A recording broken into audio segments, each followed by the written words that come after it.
Multiverse. 5, 4, 3, 2, 1.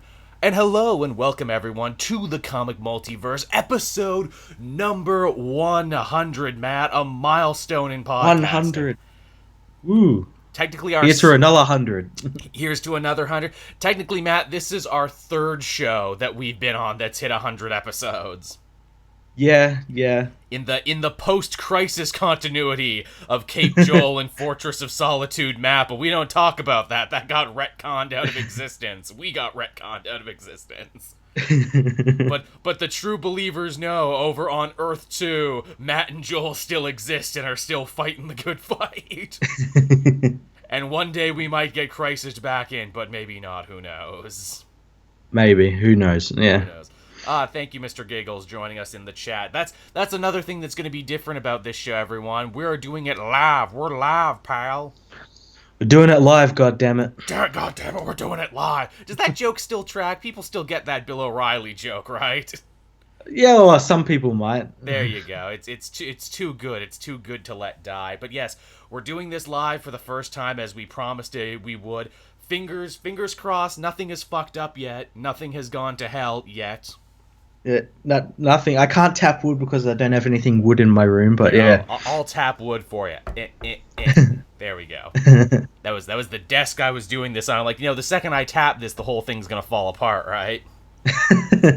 Yeah. But yes, we're doing this live. We got at least 26 people watching right now. Thank you for joining us on this Sunday at 9. This is about an hour before Matt and I normally record.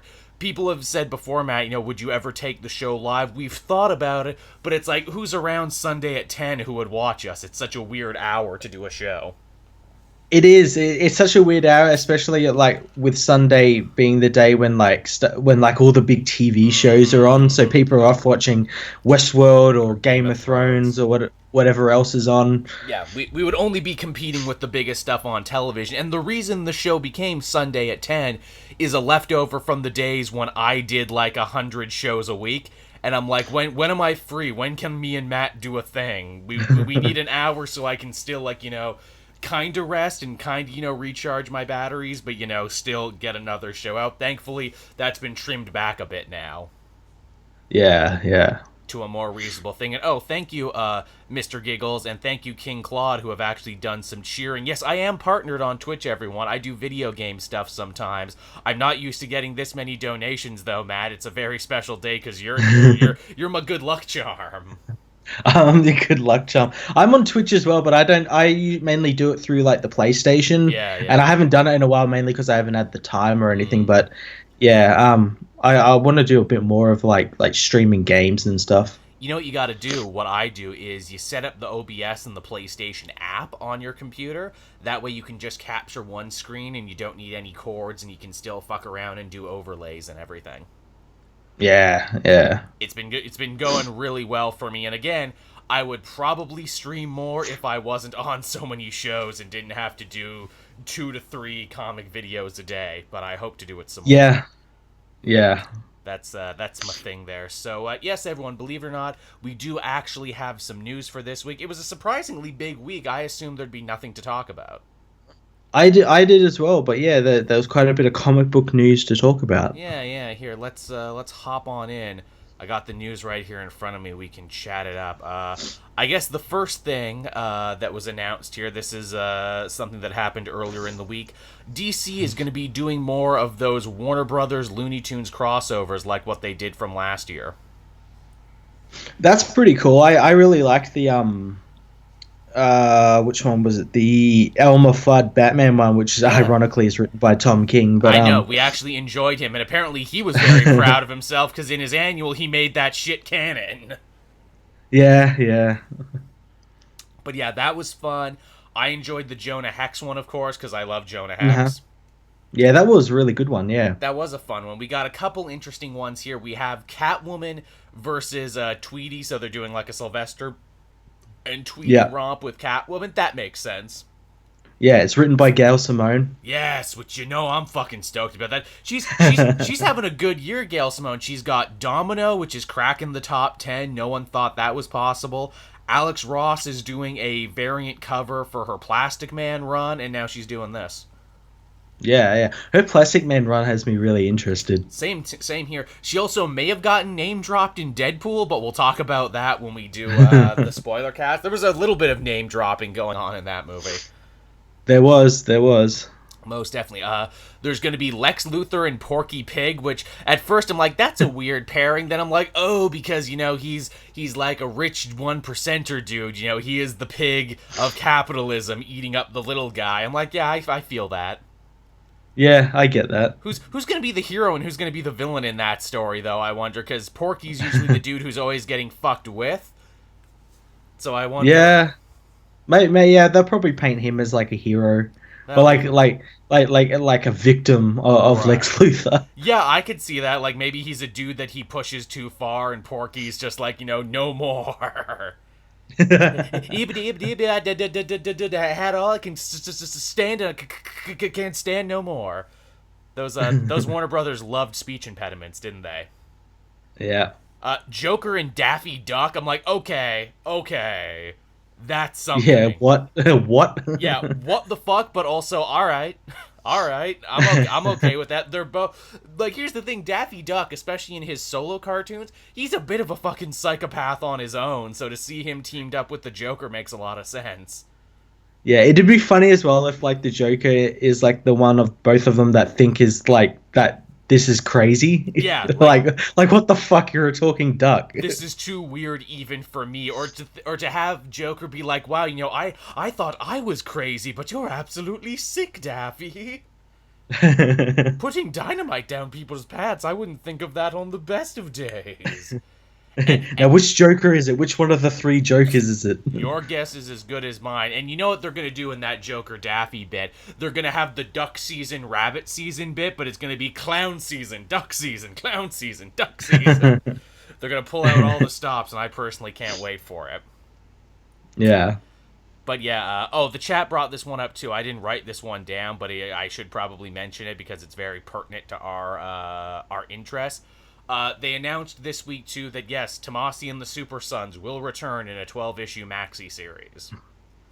Yeah, Adventures of the Super Sons. Yeah, why it's a maxi series, I do not know. I don't know either. Feels like if this is the way you were gonna do it, you could have just kept going with Super Sons Ye- as was. Yeah, I don't understand why they cancelled it only to bring it back. It kind of makes me think that like, oh, they realized that like, oh, this people really like this series. We probably shouldn't have cancelled it, but it can't really go back on it now because that'll make us look stupid. So new series, quote unquote. Do you think it's one of those like New Coke situations where it's like, yeah, people really seem to be loving Super Sons. We're not gonna fix what ain't broken. Let's pretend we're gonna take it away just to sheer up the numbers for this new maxi series. That could be another reason, as well. It could also be that whole thing of like, oh, we get a new number one. Exactly. We can do everything with this with a billion variants and all this sort of stuff. We can roll it into the creative refresh there, which Yeah. I'm hearing lots of conflicting reports about that too, because again, if you listen to another episode, I had a pretty hot inside tip that Young Justice to correspond with season 3 of Young Justice, the show, is basically a go. They have a writer for it and everything, and my theory was, is that why Aqualad is off the new Teen Titans and why they're shuffling teams around like this because they want a team that looks like the show? And because there is no Connor Superboy, would they want the John Superboy in there? Yeah. It definitely feels like they're going to be doing something like that. Yeah, so I mean, that's something where it's like, well, okay, you get 12 here, finish off your story, and we can move on to something else. Personally, I'm just happy to see that Tomasi is going to be writing some more Superman. Yeah, he's still within the Superman family for now, at least. For now. And also, too, as the chat is saying, it's just nice to know John is safe for another year at least. yeah. Bendis isn't going to kill him yet. Bendis is just eyeing him from across the office, licking his chops like, oh, I'm gonna fucking delete you so hard. You don't even know I'm gonna make your parents get divorced. You're gonna go through an emo phase. I have so many ideas for you. Why are you looking at me like that, Mr. Bendis? Oh, you'll see. You'll all see soon. Oh, also, people asking what I'm drinking, cranberry sparkling water. It was on sale. Oh, is that all? Is it cranberry sparkling? That's fancy. Yeah, fancy schman. Again, I bought it for $1. It's the no-name brand. It's Selection, which is a real shit brand in Canada, if you know that. I figured we'd be in for the long haul, so I'd have to get something big to drink. Speaking of new books, and we were another one that really took me by surprise this week, the West Coast Avengers is coming back under Kelly Thompson. Yeah, so I guess we're gonna have two Avengers books now. Which is kind of taking it back to the old status quo, anyways, when it was just main Avengers and West Coast Avengers. Yeah, yeah, and the team makeup looks quite interesting. It does. We have Hawkeye, both of them actually, both the Kate Bishop and the Clint Barton version, basically being den mother and father to a bunch of, fan favorite quirky characters. You got America Chavez, you got Gwenpool, you got the guy that Kate Bishop was dating at the end of her series that was also being written by Kelly Thompson. Yeah, so it's quite an eclectic bunch of people. Very much so, which, we applauded Marvel for being like, look, we're getting rid of all the superfluous Avengers books. It's just going to be a one Avengers book you got to buy now. Okay, one mainline Avengers book you got to buy now, and one quirky little cult side one for those of you who are too cool for the main one. So, yeah, I mean, I have no problem with that. Actually, truth be told, I had been working on a new Avengers pitch myself for a long time, like a West Coast pitch, and it was more or less the same thing, only I would have had Wonder Man in the Clint Barton role. Yeah, yeah, they should have put like Wonder Man or someone on the team. He hasn't been doing much. I mean, he got ripped in half by the Hulk, but that's about it. For real, it's like he needs something of a step up. But yeah, hey, good for the Hawkeyes for sticking around, and if you were a fan of that Kelly Thompson run, this looks to be a pretty solid continuation of that run. I know I read the first issue, and I'm like, oh, this is cool, this is kind of different. Don't have room for it on the pull list, though, but God bless the people who do. Yeah. So yeah, that's West Coast Avengers, everyone. Looks to be very different. Another piece of news here to careen back to DC for a second. Now, Matt, one of the hottest topics you and I have been covering is when the hell are they going to announce a new Detective Comics creative team? Yeah, yeah. They tricked me this week. I thought they did. I thought Michael Moreci was going to take over the book. I was all excited about it. I sent congratulations on Twitter, only for him to write me back and be like, actually, it's only one issue I'm penciled in, though. But thank you for being excited, though. Which I went from being really happy to really like, to then just confused. Because I'm like, wait. So you're delaying the Detective Comics with Black Lightning by a very long period of time, like it should have been out by now. You're delaying that, and then on top of it, you're only penciling this guy in for one issue to finish out the year. Yeah, it's very strange. Yeah, at first I thought they cancelled the Black Lightning issue, because that's what it seemed like they were doing, because they replaced the numbering of that issue with a story about like the Outsiders or something. Yes, they moved a bunch of shit around. Yeah, and then they moved the Black Lightning till later, and then they got this guy just like one issue. One issue. It's what is happening with Detective Comics? What is going on with that? Is this another Doomsday Clock issue where it's like, well, Doomsday Clock was supposed to set the stage for what we were going to do in Detective Comics. Now we can't do it. Can they not find a writer? What's the problem? Yeah. Does like no one want Detective Comics? I don't know why. Does no one want to follow James Tynion? He did a really good job, but I mean, come on, no one's got anything.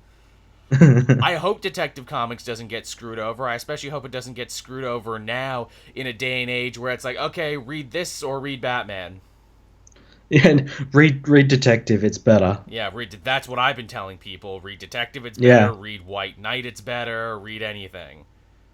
Yeah. Yeah, but so that's your Detective Comics news, everyone. Stay posted for when we inevitably know who the hell's writing this. Well, maybe we won't. Maybe it'll just be a surprise. We'll pick the issue up and is this writer? Wait, I'm writing it? What? yeah. The fans get to write the issue. Good God. Oh God. Good God. It's like Twitch plays Pokemon. Twitch writes a comic. Oh God. Just the most insane thing ever. Uh, but yeah, I mean, more power to that series. Now here's actually a bit of good news here. For anyone who's listened to our show or any other show online, I'm sure you've heard the sad state of affairs that Stan Lee has been in the last couple months. Yeah, he's going through some shit. He's going through some shit right there, from getting sued to getting a bunch of money stolen from him to apparently getting dragged around to cons in a catatonic state and barely being able to sign his own name. It's been really sad, and I think we all assumed this was going to have a tragic ending, but there actually seems to be a bit of a positive development. He seemingly got control of his Twitter page again earlier the last, like, a week, 2 weeks ago. Yeah, he like tweeted out that like this is his first ever tweet like by himself because Yeah, yeah. usually, it's always like I know a lot of people don't know this, but like a lot of these pages are run by like PR groups. They're not Yep, run by Stan Lee or Robert Downey it's true, Jr. They're yeah. run by PR groups. But yeah, it's quite interesting to see that he actually got that account back. That he seemingly wrestled control away from it. He's been putting some more videos up recently. Hasn't really been talking about his issues. He's kind of just been like trying to have people be like, hey, it's all cool. I'm fine. Everything's getting better. But a piece of news that broke this week that's kind of interesting: Stan Lee is suing POW Entertainment for $1 billion. Now, how familiar are you, Matt, with POW Entertainment? A little bit. It's another one of Stan Lee's companies. Stan Lee has had terrible luck with his companies. He's been in a legal battle with Stan Lee Media, the company that bears his name for like decades now, that got stolen Hmm. away from him by someone else and was still trading on his name. POW was the company he set up after that. Well, apparently the people at POW have screwed him over, and apparently now he's suing the people in charge of POW for money that he's owed. Yeah, he can't catch a break. He really can't, and that's a real shame that this poor dude, who just lost his wife, who's getting older and everything, who seems to have a lot of leeches and bloodsuckers around him. I mean, more power to him on this one. I hope it all works out for him. Yeah, yeah, especially in his age, he shouldn't be dealing with stuff like this. No, he shouldn't. This is where you should have a good power of attorney or a good, like, heir apparent or something to take care of your shit. I mean, I hope when we're that age, Matt, we have someone else to run this show for us. Run our $1 billion empire. Yes, the comic multiverse empire coming soon.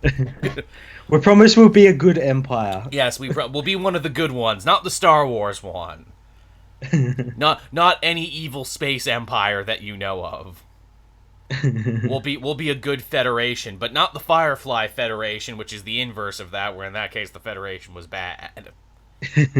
We won't be one of those. I just figured this would be a nice piece of news to tell people, like, hey, it actually looks like shit's getting a little better for Stan. Yeah, hopefully. And also, too, to head on over to the chat there. Thank you, King Claude and Trappy, who gave some more cheers there. Much appreciated. You can tell Matt and I aren't used to doing these type of live shows where I'm like, wait, what's happening over here? Numbers, lots of things. Yeah, I'm not really familiar with Twitch at all, so like I'm No, like, what's going on? What's happening? bright lights, bright colors. I don't know what to... Smash the like button? Yes? Something like that? I think is what you're supposed to tell people to do in this situation. I don't know. Do we strip Fortnite, Matt? I don't know. That's what people are doing. That's the new it thing. I think. And from that story, from the world of comics and entertainment and lawsuits to the world of television, a pretty big announcement coming this week from CW and all of those involved. Batwoman is going to be coming to the Arrowverse, and apparently she's going to be the big new inductee in this year's crossover. Yeah, and the first thing I thought, I didn't even think of like, oh, how's this gonna factor with Batman? And the first thing I thought was like, oh, is her and Sarah gonna get along because both of them are gay? I mean, And these shows have to remind us that they're gay. every time. What a double-edged sword. On one hand, it's like, oh cool, you have more, LGBT characters than just about anyone else on television. Oh, but they all sleep with each other though. Because apparently you don't know how people like that actually interact in real life. But yes, you're absolutely right. People within minutes, people were already shipping Kate with everyone else on the show. Yeah, yeah. I mean, it's a thing. I think doing Batwoman over Batman is kind of a really smart idea because she is a Kane. She is kind of related to the Wayne family, deeply tied to Gotham, and you get to do that without having all the baggage of Bruce. Yeah, yeah, it's true, and it as well sets up like a base for like if they want to bring Batman in later. Yeah. The interesting thing is like they didn't specify like which universe she's from. No, no, they did not specify what universe she was Now, from. logic makes me think, oh, she might be from the Supergirl one because we've had hints of Batman in that one. Maggie Sawyer is in that That's one. right, who she has a long-standing relationship with.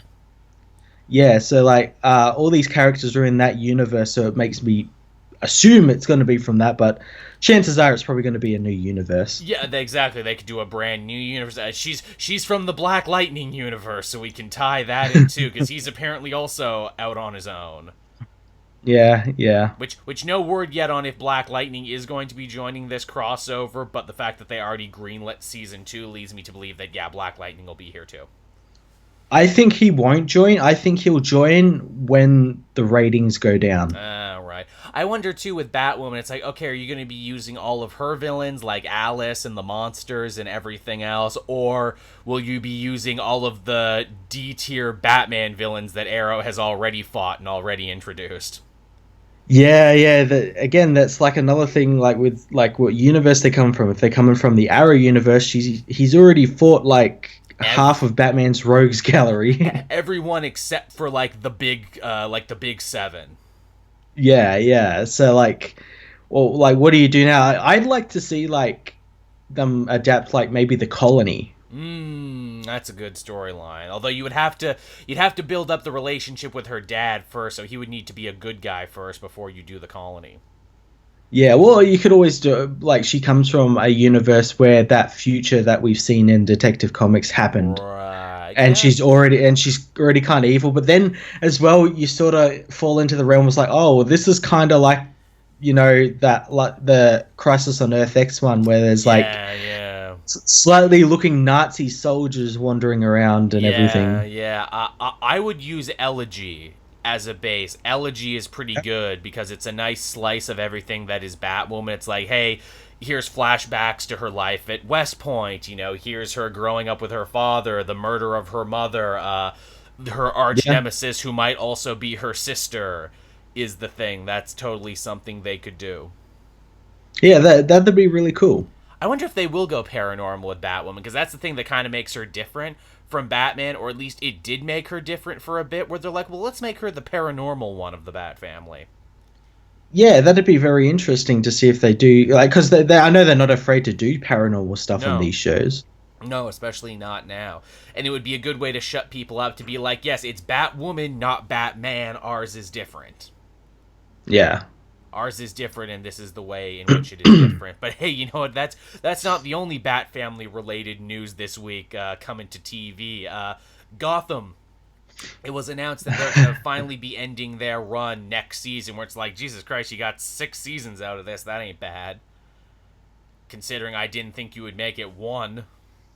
No, yeah, 6 seasons. That's very interesting, and yeah, they said this last season is they're going to stray away from what they've been doing and make it more like, I think they said about Bruce becoming Batman. I'm like, but isn't he technically already Batman? I've seen the proto suit and I've seen him hanging out with Joker Boy, and I'm just like, oh boy, this is why I don't watch the show. In the season finale, I didn't see it. I just saw like a clip of it online. They had like too. Bruce interrogating the Joker. I'm like, what the fuck is going on? There's like a child in this interrogation room. Interrogating another child. Where are the drugs? But yes, so that show's going to be done. Gotham's going to be wrapping up. And instead of doing my idea of being like, okay, now this is done, can you do an actual real deal adaptation of GCPD, please? No, they're going to be doing another show for another network, Epix, which is like poor man's HBO, for those who don't know. But it's a brand new series called Pennyworth, and it's going to be focusing on the rich, interesting history of Alfred. Yeah, and the thing is, like the way they explain the show, they're gonna go, "Oh, we're gonna delve into like his time as an SAS soldier and all this." I'm like, so you're just gonna be making a network TV action Military drama? drama, yeah. That's all. That just happens to share the names with some characters that were in a comic. Yep. See, we basically And already... then, like, they can't do anything interesting either because they can't have like Batman show up, Nope. or did you think they will? Or did you think they have like Thomas Wayne show up as Ah. like his partner or something? Well, hey, as Krypton has shown us, Brainiac travels back in time to kill Alfred. And because of that, you get all these future references and stuff you wouldn't normally get. There'll be a Batman cowl and it's slowly dissolving Oh, like the yeah. Bat Superman cape. And only Alfred can help. Only Alfred can help. Isn't it so weird that after the success of the CW shows and everything else, what is with this new revived interest in let's do superhero shows minus superheroes? Prequels, like I what guess. what makes people think that these are good? Like some of them are good, like Krypton is good, but that's like one in like how many? Yeah, and Krypton, I continue to argue, is good in spite of itself. Yeah, yeah, It's I know what you mean. Yeah, it's actually working within the restraints and actually kind of being cool with it. Like, fuck, again, I saw Brainiac there in that clip, then I'm like, why does Brainiac look so good? yeah, exactly. Like it's better than it has any right to be. It really, really is. Because, like, again, and you can listen back to old episodes where they pitched Krypton, and you and I are both like, boo, bullshit. Yeah, yeah. Again, yeah, it didn't sound right, but they pulled it off somehow. Oh, yes, and as the chat reminds us, too, that Metropolis show that they were working on Yeah, stopped and are now retooling. yeah. Well, didn't they also have like a Wonder Woman one they were doing called Amazon? Oh, yeah, that was also Um, supposed to be for the CW that got retooled. yeah, and I imagine they've probably got like a billion other shows on the burner. I'm sure if we look through Greg Berlanti's underwear drawer, I'm sure there's multiple discarded scripts for stuff he was going to be working on. Look, I promise, I'll get to Metropolis, I'll get to Pennyworth, but first I need to finish Archie Fox, everybody. Don't you mean Riverdale? Yeah, but I tried to pitch it as Archie Fox, but they didn't want that, so they called it Riverdale. Kept everything else, though. As Cyborg Soldier said in the chat, they could use Deathstroke's butler Wintergreen in that Oh, Pennyworth show, but that's implying that these writers read the comics yeah, I know, right? and know who Wintergreen is. I know. Shit, that's the thing. If you want to do a show about a badass butler, do a Wintergreen show and show us Slade Wilson before he becomes Deathstroke. Yeah, but that's interesting. That's cool. That's too much. They can't do that one. But yeah, so that's Pennyworth, everyone. I'll be sure to keep you posted on that one as news breaks out. Yeah. From there, we got a little bit of Spider-Man news, or particularly Venom news. We both read Venom #1 there from Donny Cates, and we kind of enjoyed it. Yeah, yeah, it was pretty good. It was pretty cool. It was pretty interesting. Well, apparently, Marvel Editorial heard this, and they're like, what, you liked that? You liked this new take on Venom? Well, guess what? 2 brand new Venom miniseries for you!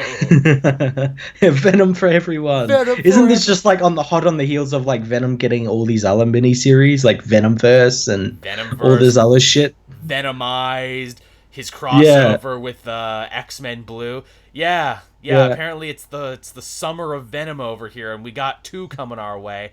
The first is called Venom the First Host, and it's written by Mike Costa, the dude who wrote the Venom series before that neither of us were reading. This apparently retcons the symbiote's history once again. Now no longer was Peter Parker or even Deadpool the first human that the symbiote touched. Apparently there was another human you didn't know about, which is why it's called the First Host. Oh god. Oh, why did it have to be like a human? Why couldn't it have been like an alien on some far off world? That would have been cool, right? Yeah, and they play it like The Thing, Oh, yeah. or it's like infected them and it's like talking with them and everything and like taking over their whole body and grotesque like body horror and stuff. Because, Earth is the planet we live on, Matt, and the stakes could never be higher unless they were on Earth. And the second one here, and this one is just so goddamn hilarious, and Donny Cates was even taking a little shit over this one on social media. It's called Web of Venom Venom.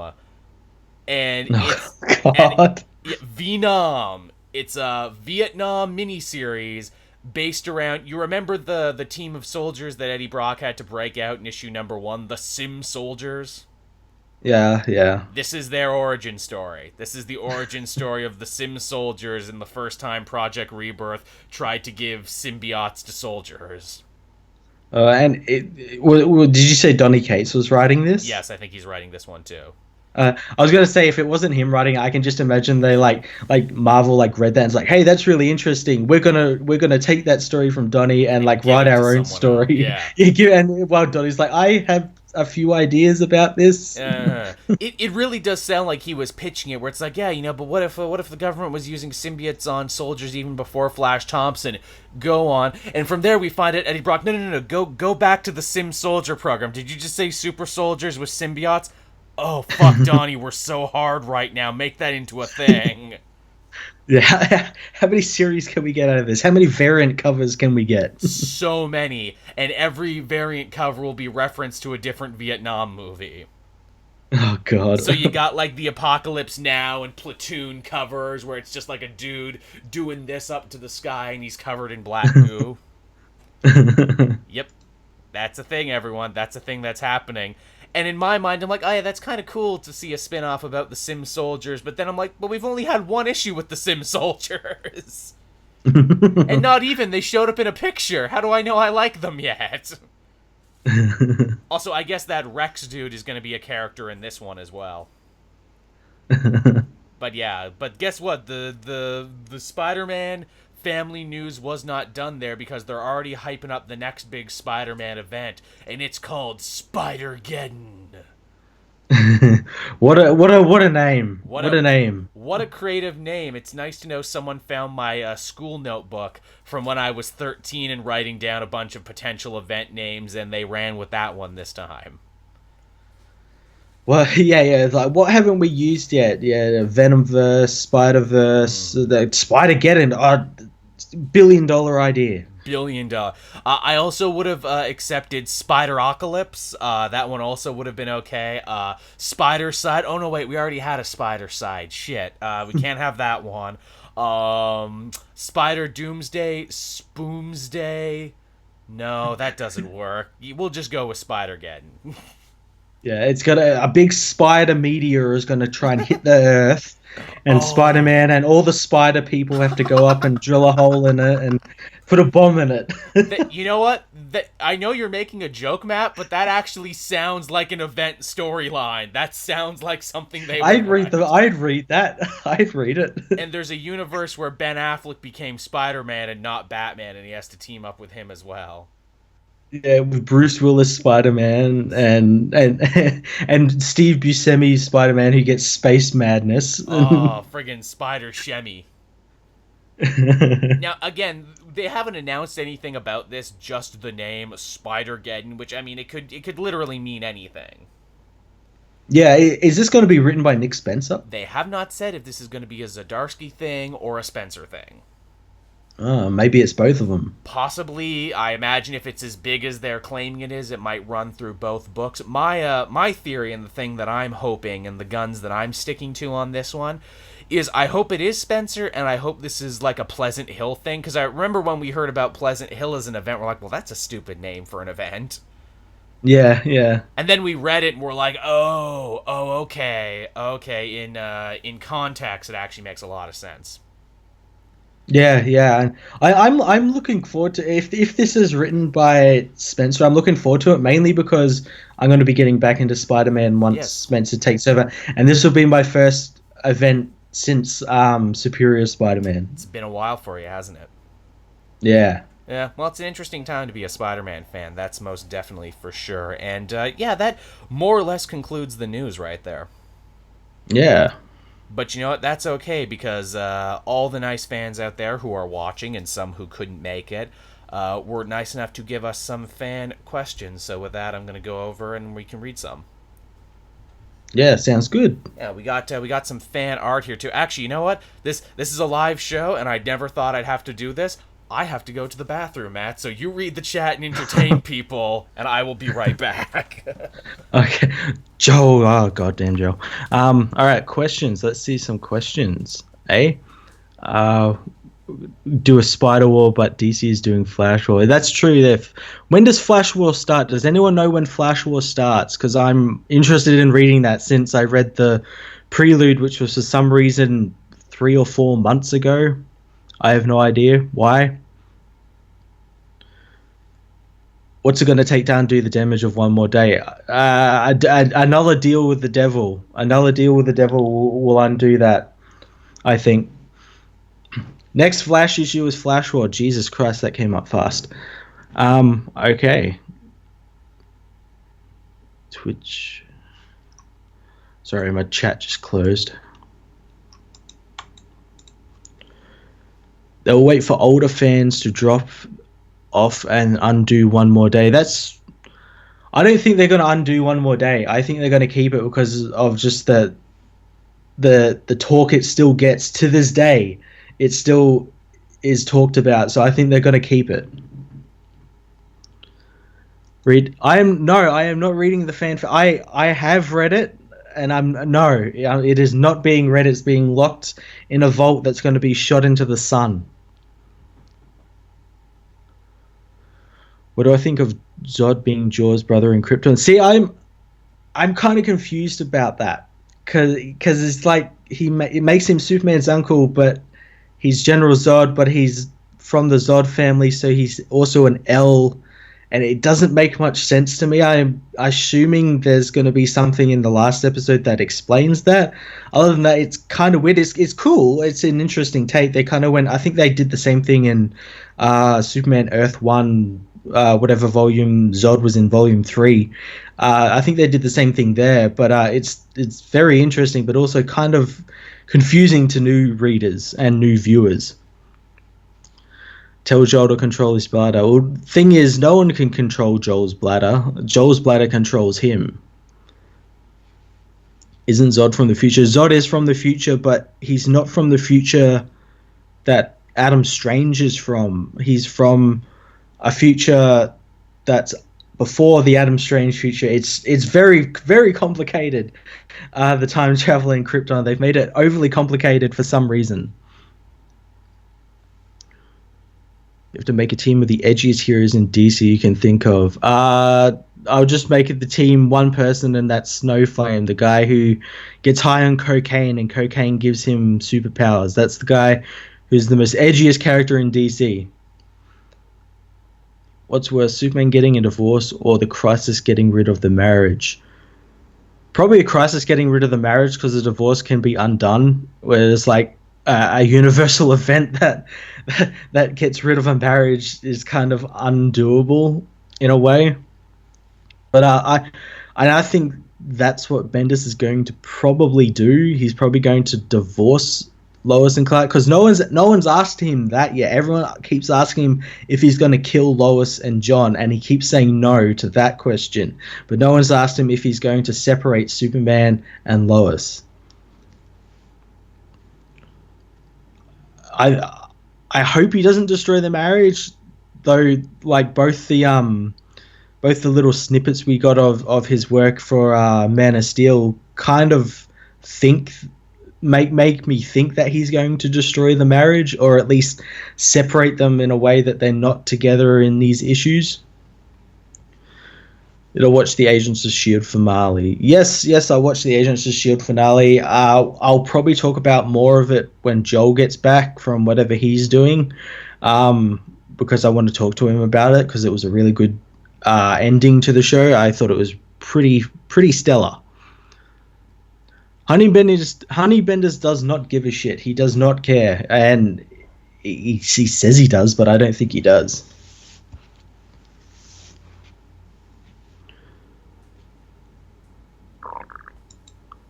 Why would Bendis divorce Lois and John? Drama. Just sheer drama. That's all it would be for.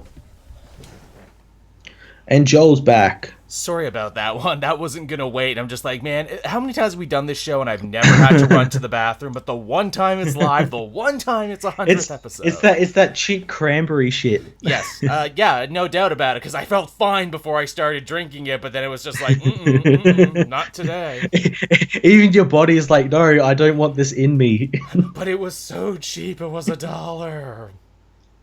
So I answered a few questions. You can go back through and look at them because you might have different opinions to what I said on some of them. We'll take the chat questions in a second because we are going to move over and take the hashtag TCM100 questions that people were nice enough to send to us from throughout the week. Fantastic. Yeah, so the first one here, we actually have a very nice piece of fan art. This is from Jacob. It's our setup of the 2 windows, only there's 3, and Deadpool is in the center of us, and Deadpool is talking mad shit about our 100th episode, being like, oh, did you think you weren't going to have to talk about me? They're actually pretty good captures of our likeness, I must say. They're pretty good. They're not not pretty bad. good. They're not bad. I like the one. He even got it right down to my little earbuds and your big headphones. So that one was quite nice. We got another one here from Louise. Hey guys, congrats on 100 episodes. Thank you. Now for the question, are there any plans to bring back interviews at a later date? Thanks for keeping up the great work. Yeah. I mean, I've always wanted to. It's, as we said at the beginning, it's hard to schedule these things. I have at least one person lined up who I'd like to talk to because I like their YouTube show and I think there'd be some good fan crossover. Yeah, I'd like to have interviews, make a comeback. And I've said to Joel in the past as well, we should try and schedule guests as well. Not for just when I'm not here, but also when I'm here. So we've got like a third person. Yeah. I mean, my idea was always that, I tried doing interviews before, both on this channel and on other channels. They never did the numbers I want, but the idea I was thinking is that if I, hide them in the middle of an episode, people will have to listen to them. Or even do the thing which, hey, when Josh came on, it was nice to be like, oh, mysterious special guest, and everyone had to listen, because it's like, oh, well, who's the mysterious special guest? I don't know, I gotta click, and that one actually ended up doing good numbers. We should do that again and just have me come on. Exactly, just to fuck with people. You're right, Matt. We should do that. Whenever we're really hurting for numbers, let's do that in February when all numbers suck. Let's do that. That'll be the thing. Thank you, Luis, for that one. We got another one here from Zathriel, some fantasy name. You know who you are. Hey guys, congratulations on 100 episodes. I have a question. Have you ever considered reviewing or talking about My Hero Academia, either the manga or the anime? I know I've mentioned the anime a couple of times. I feel like this is the most asked question to anyone with a comic book channel or show. Hey, you gonna talk about My Hero Academia? Yes, I know, it's superheroes and anime. Tell you what, I would love to watch more anime. I don't get the chance to because my life is filled with capes and spandex. There used to be a time when I watched a fair amount of anime. Now I watch maybe a show a year, if that. Yeah, I for a time there went back and watched a couple of the bigger animes and started getting into the more niche stuff. But I kind of fell off it because of work and everything. But I've stuck with My Hero Academia, and it's just recently started its 3rd season, I think it was, in English, and yeah, it's pretty good. It's pretty good. Might be time for me to go back then and check out if there's that much content. Here's one longtime fan. I know this guy here. Amazing Spider-Man. What has been your favorite moments of doing a podcast? I'll let you go first, Matt. Oh, geez, I don't know. It's fun. I mean, we wouldn't do it if we didn't like it. Yeah, that's my favorite thing. I get to talk about comics. Yeah, and people listen to me. I guess it's getting my voice out there. It's getting to, know that I'm making some people's day even just a little better, and I'm not trying to sound pretentious there. I like being a part of people's daily routines, even if I've never met them. Yeah, and also putting people onto new stuff they would never have read without seeing us talk about it or a review we did or something. Yeah, getting to be a consumer advocate. That's something I don't think people think of, but it's something I like to think of. I'm doing some good in the world with this silly job of mine. Yeah. All right, so another one. Alex, if you had creative freedom, who would you put in the eventual Young Avengers MCU movie? Okay, so pick our roster then. Just going by movie logic, and it seems like they're going to be doing this for like the next movie. Older Cassie Lang Yep, that's a must. as Stature. Young Avengers. I guess Spider-Man, just because he's like a young hero He is in young there at and the he is moment. an Avenger, yeah. Yeah. You could put Shuri in there, probably. She is also Yeah. young and also in line to be a Black Panther at some point. Yeah. Yeah. You put her in there. You could do Hulkling From because they're doing the Scrolls soon. yeah, Hulkling or like maybe Amadeus Cho's Hulk. That would be a fun one too. I mean, Wiccan, because again, you have magic set up. It wouldn't be Hmm. too hard to be like, and hey, and here's the junior Doctor Strange, everybody. Yeah. Then you could have like the Hulking and Wiccan thing as well. Yes, Um. absolutely. Uh. I guess. Who else? I guess you need one of the Bradleys. You need, like a Captain America stand, and of course, then you would have to Yeah. explain the origin of Osiah Bradley. Which shit, that could be a Captain America sequel on its own. Yeah. Either have like one of the Bradleys or like Cap's son from the future. Oh, that'd be fun. Maybe coming back in time or something. Put a little time travel Yeah. spin on it. That'd be cool. Yeah. Yeah. I'd like that one a lot. Yeah, the sky's the limit on that one for sure. Next question we have, Mitch. When can I be on the comic multiverse? I wrote him back on this one. I'm like, next time Matt's sick or one of us can't make it, you can be on. Yeah, Mitch has always been good to us. Thanks for writing, Mitch, and staying in contact and everything. I'm surprised we haven't had you on yet. I just assume you're as busy as I am because you're in the same field as I am. I always feel bad reaching out to other YouTubers and other podcasters because I know how that schedule can feel like. Yeah, yeah, it's a busy schedule. It absolutely is. Jose asks, not going to stop saying it. I get the comedic gold fan fiction.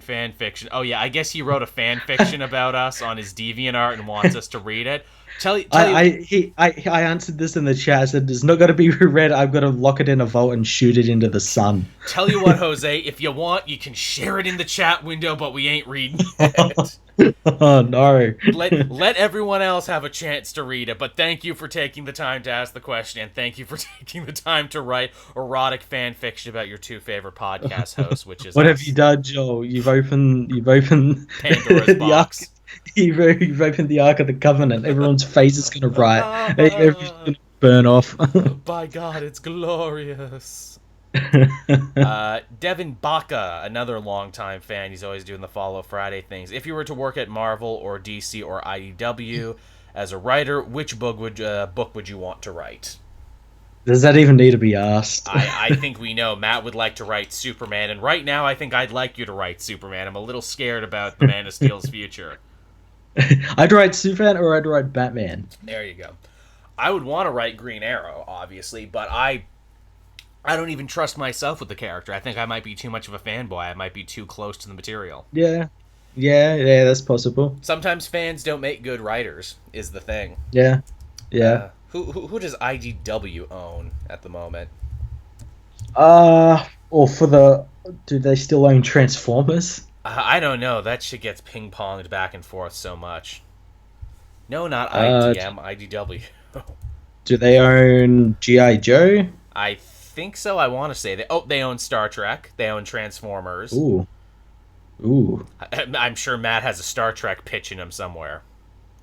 Yeah, somewhere, yeah. I think they got Popeye. I think they have Sonic. I think they have those Sonic comics. Okay. Do they own the rights to Sonichu? Can I write a Sonichu comic for IDW? I got some ideas in there of what I think they should do. Yeah, just gonna change the canon. Exactly. There you go. Who technically owns the rights to Death's Head? Because Death's Head is a Transformers character, but he also shows up in Marvel from time to time. I don't know. I think maybe technically Marvel. I know they are the ones who are able to make toys of him. And, yes, because he was and in stuff Marvel like UK that. at the time when Marvel briefly had the Transformers license. Yeah. God tier James asked basically the same question. If you and Matt had to write one character from both Marvel and DC for one arc, who would it be? We basically answered. Yeah, yeah. That's what I would do. Shaman of Animation. I know you and Matt how you feel about this current Batman run, but how would you guys feel about Tom King writing Superman? He can write 12 issues and maybe take it from there. I will admit, the few times Superman showed up in the Batman run, I didn't hate him. I actually thought King had a better handle on his internal monologue than he did Batman. Yeah, well, I don't think he hates Superman as much as he hates Batman. Yes, and he clearly seems to have some very complicated thoughts about Batman. It's very, very complicated. Very complicated. And some very complicated thoughts about suicide, because he puts it in all of his work. Yeah. What are you trying to tell us, Tom King? Do you need a hug? Do you need to tell us something? It feels like you're trying to tell us something with your work. But yeah, that's that question. Yeah, weirdly enough, I think I'd be okay with him writing Superman, but only if it was a maxi series is the thing. Because it's like, here's the thing. Batman is the longest comic run Tom King has written. Because I thought about this. Everything else he's written has been short 12-issue series. Yeah, and it shows as well. He's spinning the wheels at the moment. Yeah. And I'm like, why is he making so many first-time writer mistakes? And I'm like, oh, because in a lot of ways he basically is a first-time writer for comics. Yeah, he's only done the miniseries. He's never written anything this long before, and it's showing. It's like, okay, well, I know what I want to do for my first arc. I am Gotham. I know what I want to do for these fun one-shots, and I want to get to the wedding. Well, what are you going to do in between then, Tom? Oh, I'll make it up as I go along. And it feels like he's making it up as he goes along. Yeah, he's kind of been making it up since, like, that Bane arc. Yeah, I was trying to think of that, too. I'm like, what was the last really solid arc? And yeah, it was I Am Bane. Yeah, and even then, that was kind of shaky. It was kind of shaky, and it ended anticlimactically where Batman just headbutts him and wins. Yeah.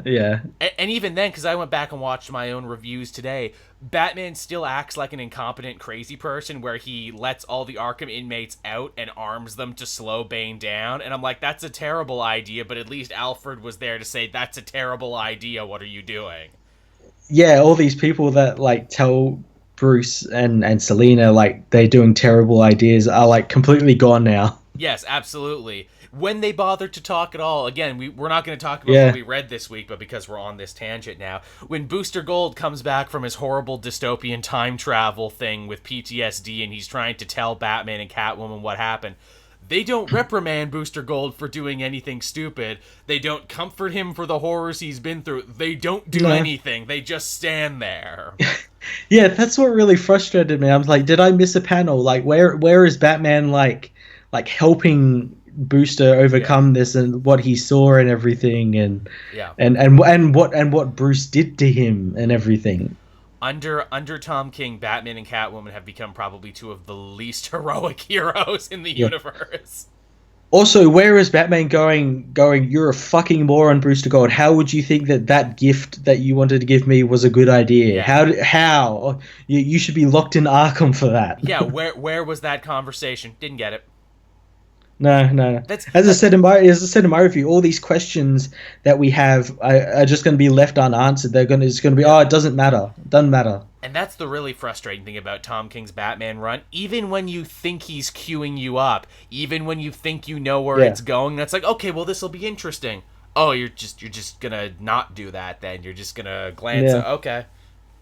Thought that was going somewhere interesting for a moment. I guess not. It's almost like that would be a writing task where it's like, okay, go back and rewrite these arcs, but make them good. Yeah. Would be a thing. Actually give them proper beginnings, middles, and ends. But, hey, we're not going to rag on Tom King forever, because this is our day, Matt. This is our 100th episode. What do we got? Another one here. Jason asks, hey guys, what would be your pitch for a Superman book? Congrats on 100 episodes. I think we've done this before. We had a pretty good one for like a Superman White Knight, Superman Boy Blue, what we would pitch. Yeah, that one was a really good one. Now, I don't know. There's like I think a lot of writers nowadays just want to leave their mark on the character, and the problem with that is it means they have to do a story that changes his origin or change like with Bendis doing that, and I guess Tomasi doing that, but doing that right. Yeah, yeah. We've probably had so many pitches over the years, over our 100 episodes. That would be something I'm sure people could compile all of our pitches for books. Yeah, a big pitch episode. Yeah, yeah. There's hey, Christmas is coming. If what is it? If Stank Sinatra is out there listening to me because he did the legwork on the last one. Hey, Stank, can you get to work on the comic multiverse's greatest pitches? Because I think that could totally be an episode. What else do we have here? Kenneth, congratulations on 100 episodes. Listening to the show at work has been enjoyable. Thank you, Kenneth. You see, that's what we aim to do. We want to be the show you listen to while you fuck around at work.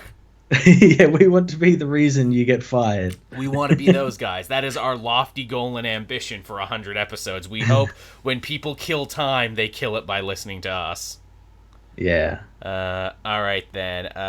DNG, another longtime listener. In an alternate reality where you and Matt become henchmen or goons, hired goons, which supervillain would you work for? Oh, that's a good question. Supervillain. I'd want to go and work for Intergang. Oh, that's a good one. Yeah, because I've said it before, Intergang has balls to try and do traditional organized crime in a city that has a godlike Superman reigning over them. I can be the guy that carries Bruno Mannheim's crime Bible around, That's a good one. I mean, all the Batman villains, you'd probably get killed when they got upset because they're all mentally ill. I guess the Penguin, because you'd probably get a cool tuxedo and hat if you worked with him. That would be your uniform of choice. Working for Lex Luthor at LexCorp, because you would probably get a 401k and like an actual paycheck you could take to a bank. You wouldn't just get paid in clumps of cash.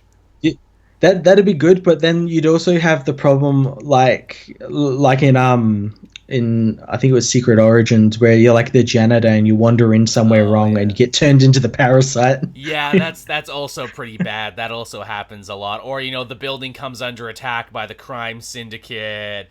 Or a fight with Superman and Doomsday breaks out while you're in there. It's true. There's a good chance you'll die working for LexCorp as well. Yeah. Ooh, what about Ra's al Ghul in the League of Assassins? You get to wear cool ninja pajamas, travel to interesting places, meet interesting people, and kill them. But are you alive or dead? Or is that the Hand?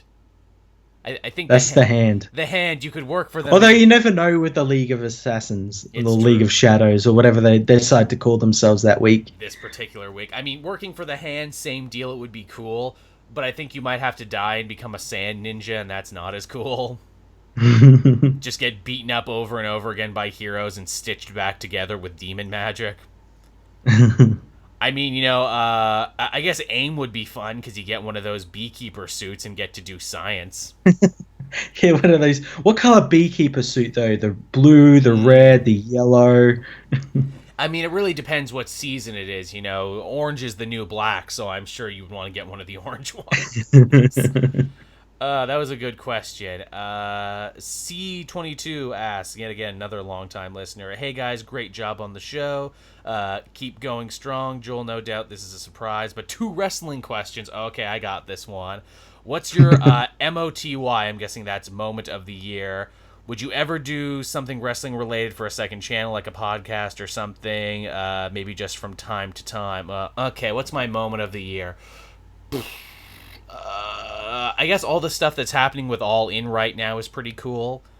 They sold out their tickets. It's going to be like a big indie super show. Would love to go, but the tickets sold out in half an hour. And it's in Chicago, and I'm saving up for New York. I guess the weird and wonderful... face turn for Braun Strowman from being just a big shouty guy who flipped ambulances to actually being like the hero that people deserve right now. which I think that says a lot about where culture is at, because wrestling always reflects the culture of the time. Who's the hero of the people? Big shouty flips things guy. I'm mad at everything all the time. And I'm like, yeah, that pretty much works. As far as a wrestling podcast, I have thought about it. Here's the problem. Much like video game shows on YouTube, there are too goddamn many. Yeah, I'm not really in that world, but like, yeah, I've seen like quite a few, like, or like channels that weren't ever that turning into that. Yes. Steven Larson, quite famously, they started as a video game channel and found huge success outside Machinima as a wrestling channel. In fact, they're one of the biggest ones now. I've thought about it, but the thing that always stops me is I'm looking to try and find a name. Every goddamn name is taken. Yeah, and yeah, just when you think, oh, that's a really cool name, that's it's related to it, it's, there's like 50 Yeah. already with that name. You know how I knew it was wrong? I was going to be like, okay, so if I do a show, I know Josh likes wrestling. Maybe we'll only talk about pay-per-views, and I'll call it Just Another Wrestling Podcast. I looked it up there. Just Another Wrestling Podcast is taken. And I'm like, fuck. I'm like, what about variations on not another wrestling podcast also taken? Shit. I guess it's not worth it. And also, again, I've been trying to do some video game and streaming stuff, and that hasn't really been working out, mainly because I haven't been able to focus 100% time and effort into it. So I imagine if I was to do wrestling stuff, it would be the same. Yeah, yeah. I will tweet about it, though. You can always find me tweeting about it. Mm. So there's that. What else do we have here? Matt, but not Matt you, Matt Young, another Matt, asks, do you actually own any capes? If not, might there be a way we could help you get one made? If anyone would have their own cape, it would be you. Man, that's a good question. No, I don't have my own cape. Maybe I should kickstart and crowdfund that. The funny thing is other comic book YouTubers totally have capes, and they look pretty good. I hate to say. Is it going to be like when Homer wears his movie? Does he have like that cape, that like one of those capes? Yeah, really. That's the question. What kind of cape do you go for? Do you go the full Doctor Strange with the big popped collar all the time? Do you go like the Doctor Doom with the pauldron? Do you do like a 90s era Batman with the big spiky shoulders? Yeah, do you do like a Spawn one where it's like a 50-meter long tapestry? And when I'm feeling really bored and don't want to shower or shave for the show, I'll just cover myself in the cape so I don't have to do as much work. You just roll yourself up in the cape. Works for Todd McFarlane, it should work for me. Hey, tell you what, another milestone, if I ever get the P.O. box set up for the show where we can actually get like physical fan mail and stuff to read, you can send me a cape then. How about that? Next up, we have Gerard Williams. Man, all the regulars coming out using the hashtag TCM. I always look forward to you guys every week. Happy 100th. Could Cape TV possibly come back as a monthly series or as a Patreon exclusive? Again, this falls into the wrestling thing. I would love to talk more about television, and Matt and I always enjoy it when we do. Mm-hmm. But again, it's hard to put one together every week. I've finally scaled back my podcast to something reasonable. From like being on 5 a week to being on like 2 to 3, and like one happens every other week. I'm kind of enjoying my workload as it is. I would love to bring it back as a Patreon series. Maybe if we hit like another goal, we can maybe do something with that. Also, here's the other thing. Because Matt and I work so hard, we don't always get a chance to watch the shows when they air. No, usually it's like a day or two after. Usually. It's true, yeah. So it's like time would be an issue. And as we've learned on the internet doing comics, you have to be quick. You have to be first. Yeah, you have to be that like literally minutes after the show airs, you have to have a review done. Yeah, because if you don't, that's just the issue. Yeah. What else do we got going on here? That's a good question, though. The answer is maybe, just not right now.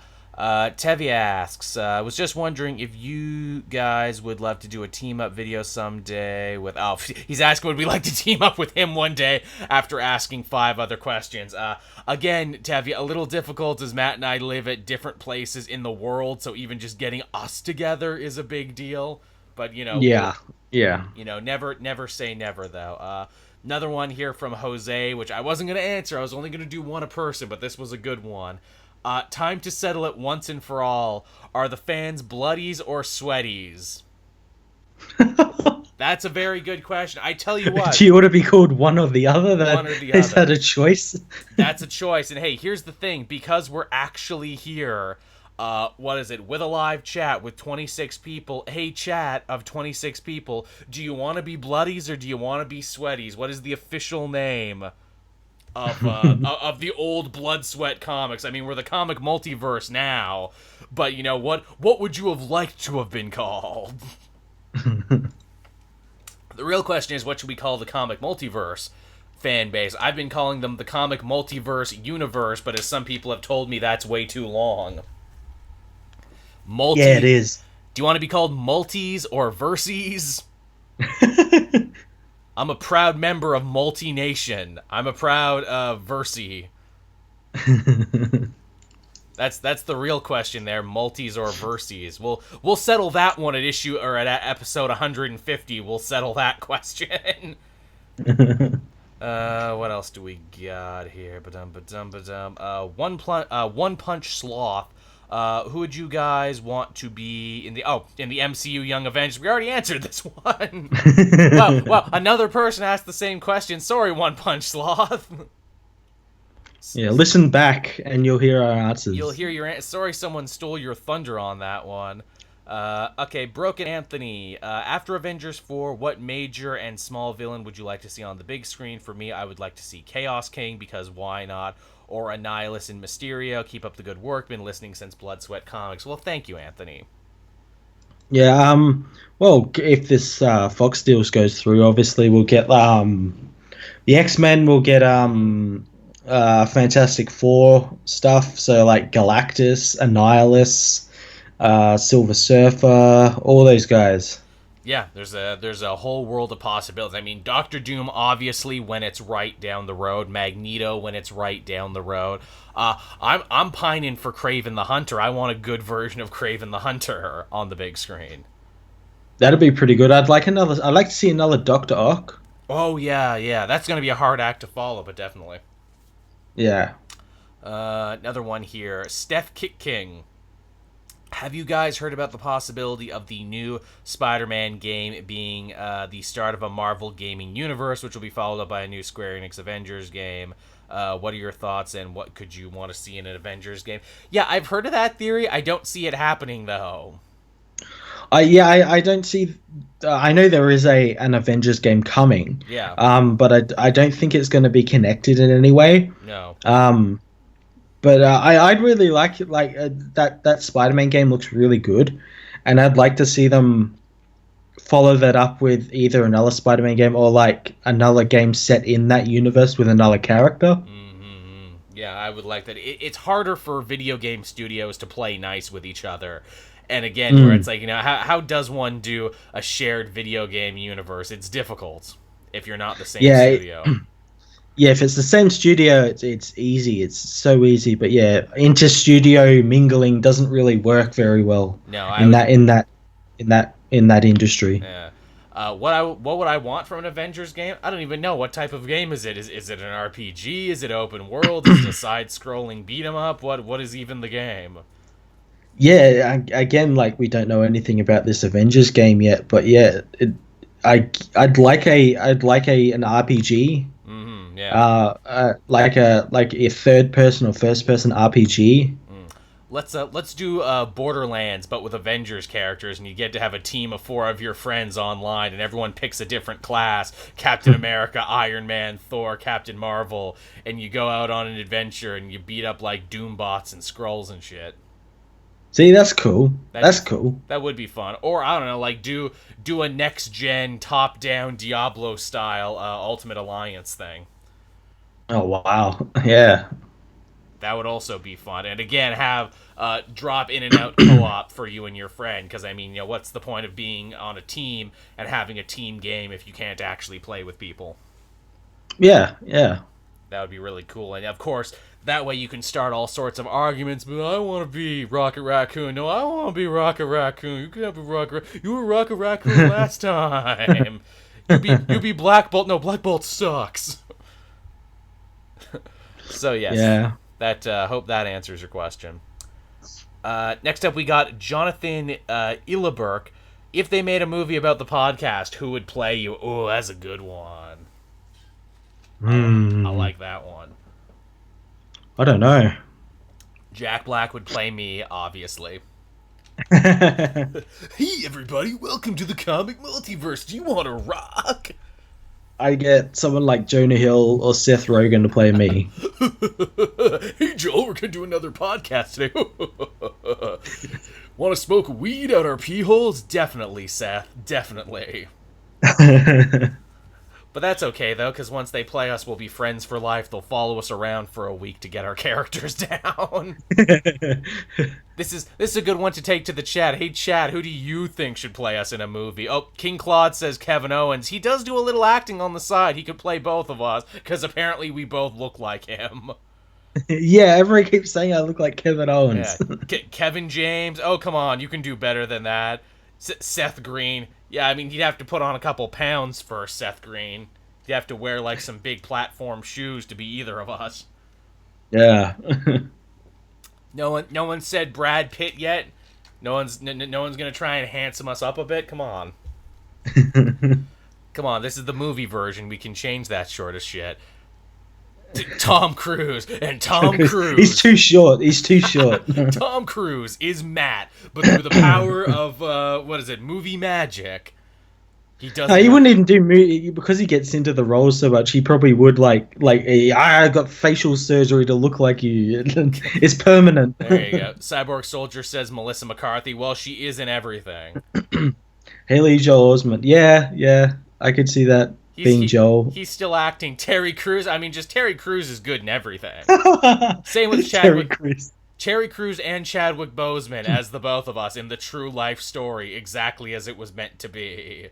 Jeff Goldblum as me. Welcome to the comic multiverse. On today's show, Chaos Theory. Podcasting always finds a way, Matt. And then I just played the piano randomly. The Rock as Joel and Terry Crews as Matt. Oh, see, when they make an action movie, that's what it's gonna be. It's just gonna be us talking into microphones and crashing cars. Yeah, that's when like our podcast building is gonna fall on the city or something, and we gotta like stop it or something. Vin Diesel. Well, Vin Diesel is a giant nerd, so I could definitely see him being attached to this project. No, really... he would just like base our characters base us on like D&D characters, and just play those D&D characters. Look, I got this Drow Witch Hunter I've been playing for 20 years. I think he'd be really good in this. I'm Vin Diesel. Oh, we could do the really dark version of it where you're Mel Gibson and I'm what is it? Who's that other dude? From Daddy's Home. What the fuck's his name? God damn it. Transformers dude. Why am I blanking on his name? Mark Wahlberg. Mark Wahlberg and Mel Gibson to play the two of us. That'll be the dark, fucked up version where it's like, should either of those two have been allowed to do it? I mean, the one guy made Jew comments and the other guy did jail time for hate crimes. Yeah, did you know that Mark Wahlberg did time for hate crimes? That's that's fucked up that he gets away with that and no one brings that up. If I knew him, I'd be bringing that up every day. It's like, hey, remember when you committed those hate crimes, Mark? I do. And went to jail for it and didn't feel bad for it? I know you were in your 20s, but still. Not only that, he like went to jail for that and then like came out and was like, hey, here is like Entourage that's based on my life and it's really successful. And here's Boardwalk Empire and for real. I know, it's really messed up. But say hi to your mother for me, Goat. I just hope she isn't Asian, though, Goat. I don't like that. Nova asks, if you could do a DC game in the style of Marvel Ultimate Alliance, who would you choose for the lineup? What would the storyline be? What would it follow? Ooh, that's a good one. Yeah. What would the story be? Well, it would have to be a crisis. It would have to be Justice League Crisis. It would have to be based in one of those time periods so you could bring in all the different versions of all the different heroes that you love. Yeah. I would have Green Arrow on my team, obviously. No doubt about that. Who else would I have on the team? I'd have Nightwing, because Nightwing is cool. And I'd have like Deathstroke in there, because Deathstroke is also cool, and because you can pick from heroes and villains for your team. Yeah. God, who else would I put on that team? Who else is really awesome? Oh, and Batwoman, because we talked about Batwoman already. Because why not? Because she's gonna be in a movie and she's gonna be on TV and she's getting a big pitch. Who She's gonna be popular. She's gonna be Who would your team be, Matt? Just the Superman family? It would just be all the Superman characters. And you get the. Yeah, that's all you need. That's all you need. You really do. And of course, much like Ultimate Alliance, if you get teams from the book, you get like a special bonus. So it would be Family of Steel. Yeah, you get the bonuses. Yeah, you're basically playing on easy mode if you pick all the super people. I pick Superman and Superboy and Supergirl and that new Super Hyphen Man he can join too. There you go. Is that okay? I guess that's everything for the what is it? Hashtag TCM questions. But we can take some questions from the chat later. I would say right now we should move over and talk about Deadpool, because this is also a spoiler cast on top of being our 100th episode, so that's a fun one. The next two episodes are going to be Spoilercast. This is going to be Deadpool, and next week's going to be Solo. I know, right? It's hard to believe, right, that both those movies hit so close together. I'm seeing Solo, what, in a day and a half? Lucky bastard. But aren't you always? Yeah. It's funny. I guess before we even start talking about Deadpool, hey, if you didn't see it, spoilers abound. We hope you enjoyed the show, but you wouldn't be hurting our feelings if you wanted to mute us and come back when we were done. Apparently, it's not doing great at the box office. It only made like $53 million in North America. Well, you got to remember it's an R-rated film. That's true. Didn't hurt the first one though, but this one they seem to kind of be taking a bit of a hit on it. Yeah, it's kind of strange because the movie's really good. It is. It's very enjoyable. I think coming so close to Avengers probably hurt it the biggest of all time with like billions of dollars. I think had it come out in like August, right, when it was supposed to, it might have done a little better. Yeah, why did they move it in the first place? I assume that was the studios playing chess and fucking around. I don't know. Yeah, or maybe it fucked up. Maybe. I have no clue about that. Also, too, Deadpool, the first one, came out in February. It came out around Valentine's Day with no competition to it, and it cleaned up because you had people doing, like, repeated viewings and people taking their friends and be like, no, you need to see this. It's hilarious. I don't think they really had that with this one. I think people, you were either in or you were out on Deadpool 2. Mm-hmm. But, you know, But yeah, I mean, I guess we can get into the movie proper. It's like a year after the last Deadpool movie. Wade is doing the whole super assassin thing. Yeah, he's still doing his contract killing nondescript Asian gang members all over the place, gangsters and everything, and Russian breaking up funerals and all sorts of stuff. Which is funny when he gets out of the coffin like that. I'm like, ooh, it's like that bit from the Punisher PS2 video game. It's just like that. Frank is looking at him like, motherfucker, you stole my bit. That's my thing.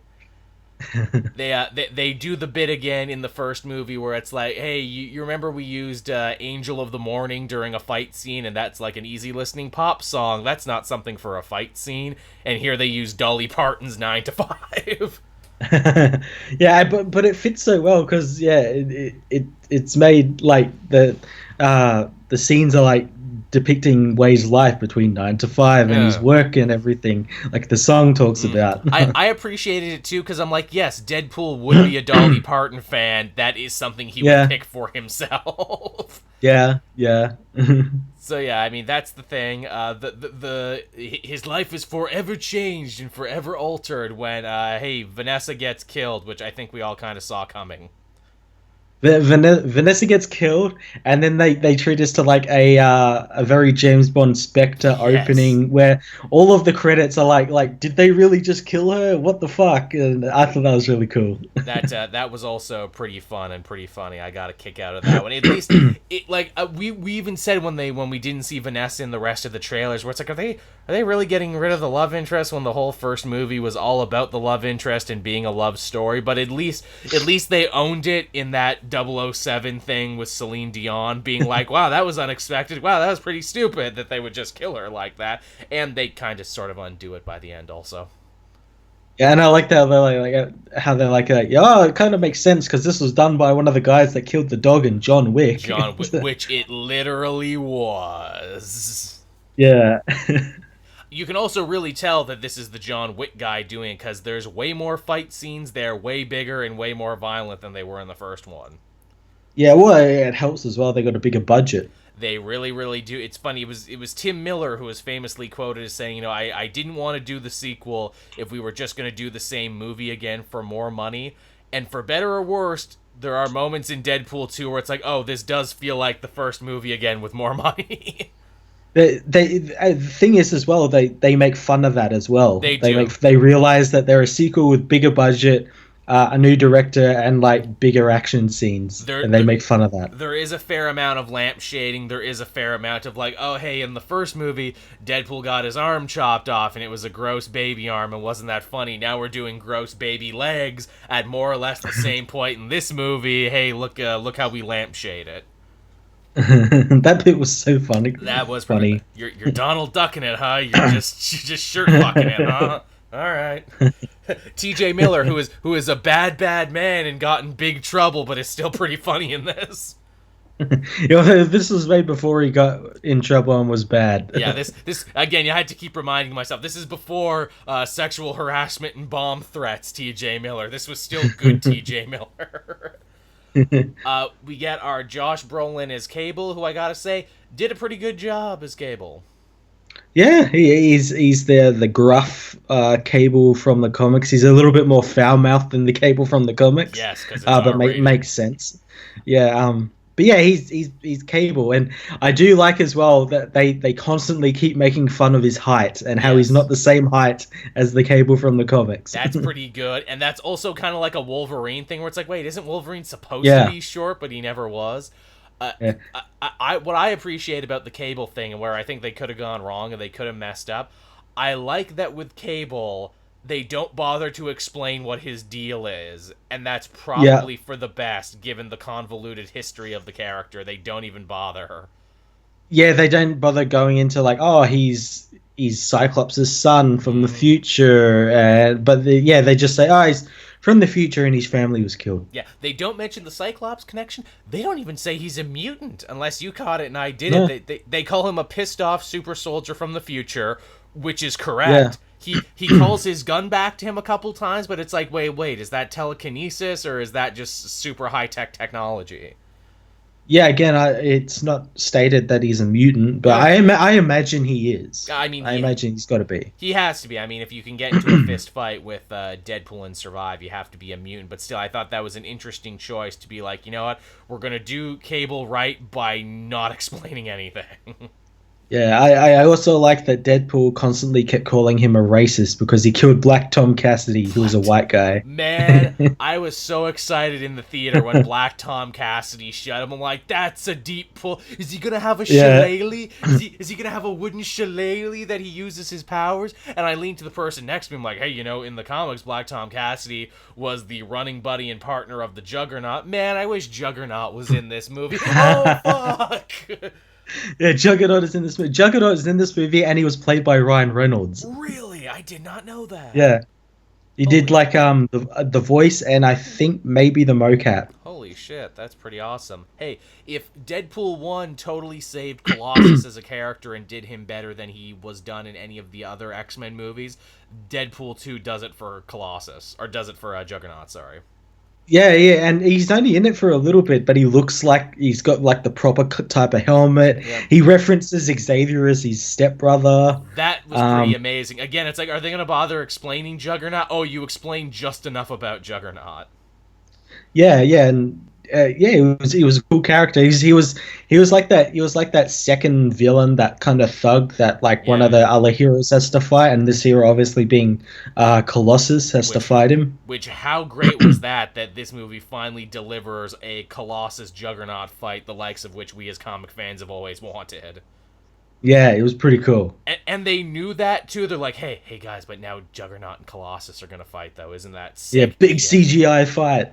which yes, thank you for at least acknowledging that. That's probably one of the best hat hanging moments where it's like, look, do we need this fight? No. Is it really expensive? Yes. Are you gonna get it anyway? Yep.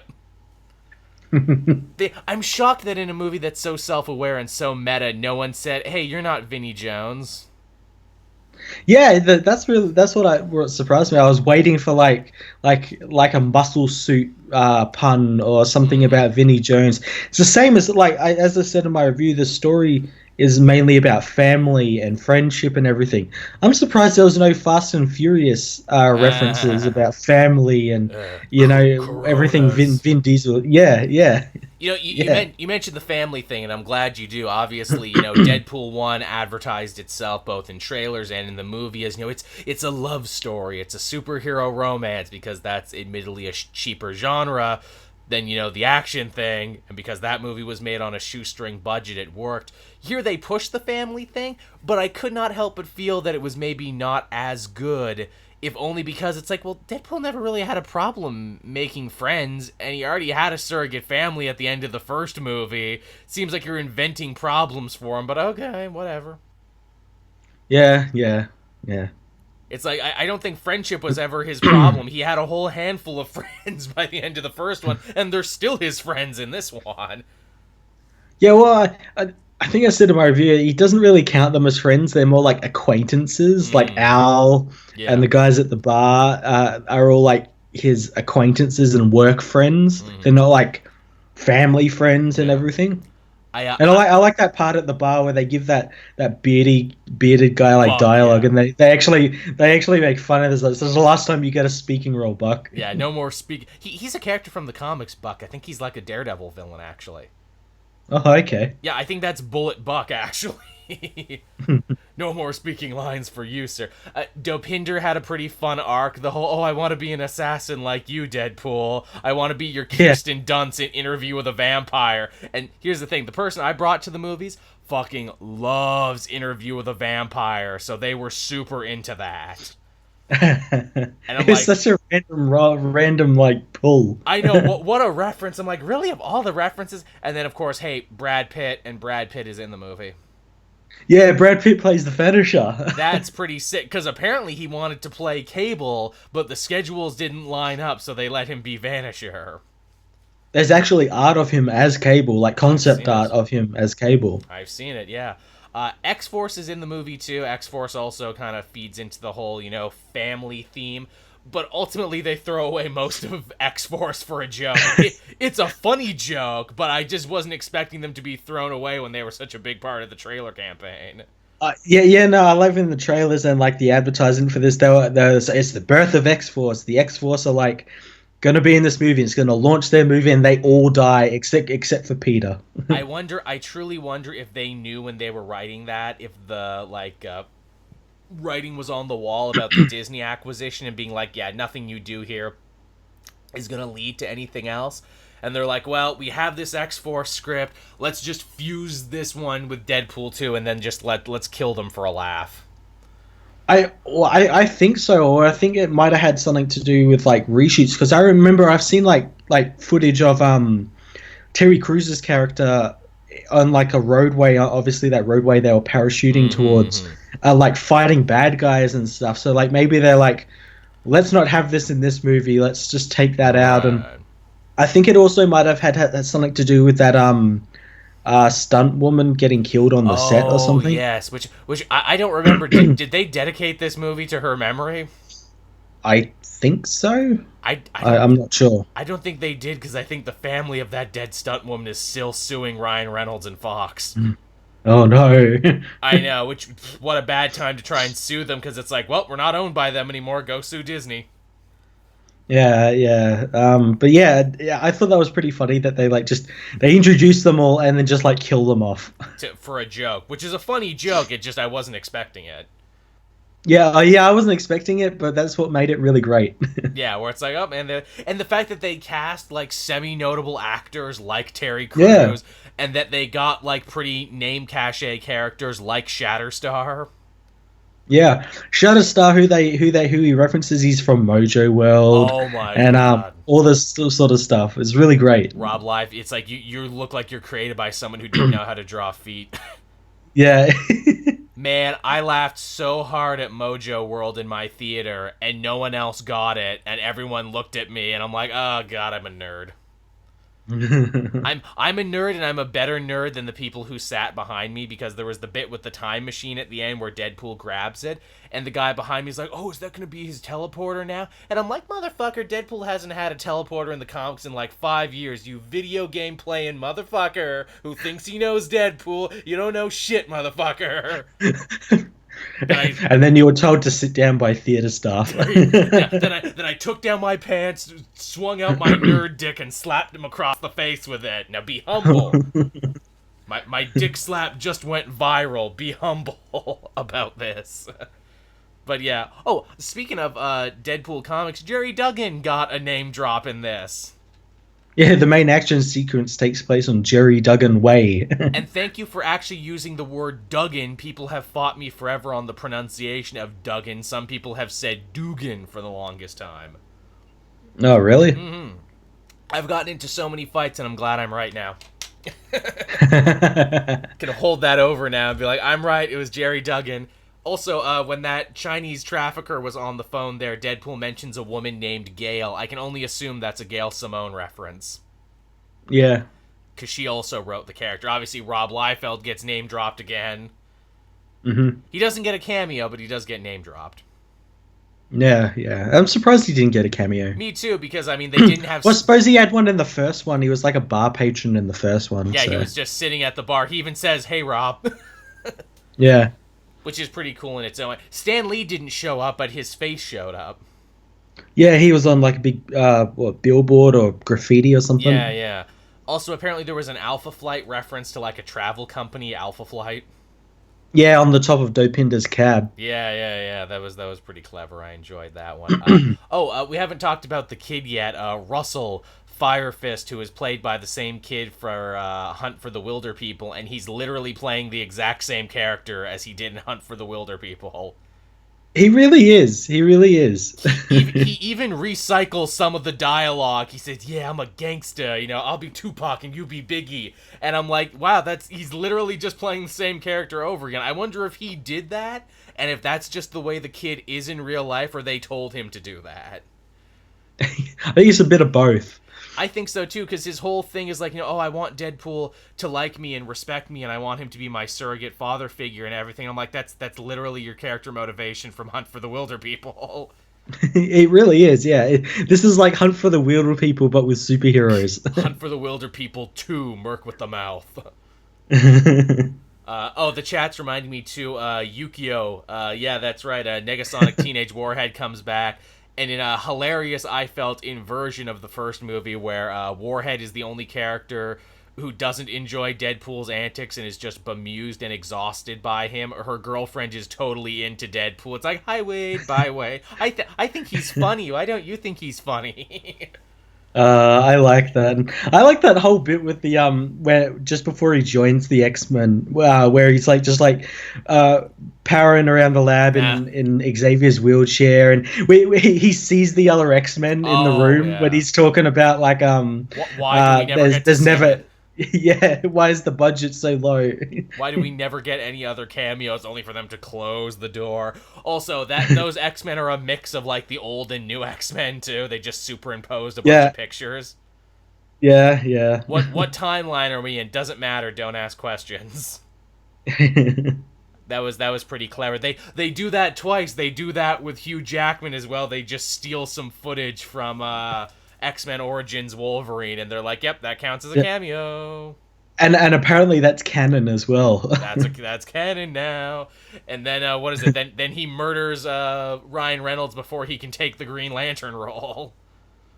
That was so funny. There was so many jokes about Green Lantern, like the DC universe and Batman vs Superman. All the jokes they said weren't in the movie were in the movie. Were in the movie. Yeah.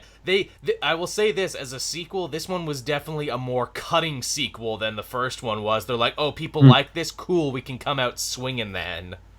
Oh, they definitely did. They definitely did. They reused the superhero landing joke again and being like, oh man, that hurts, why would anyone do that?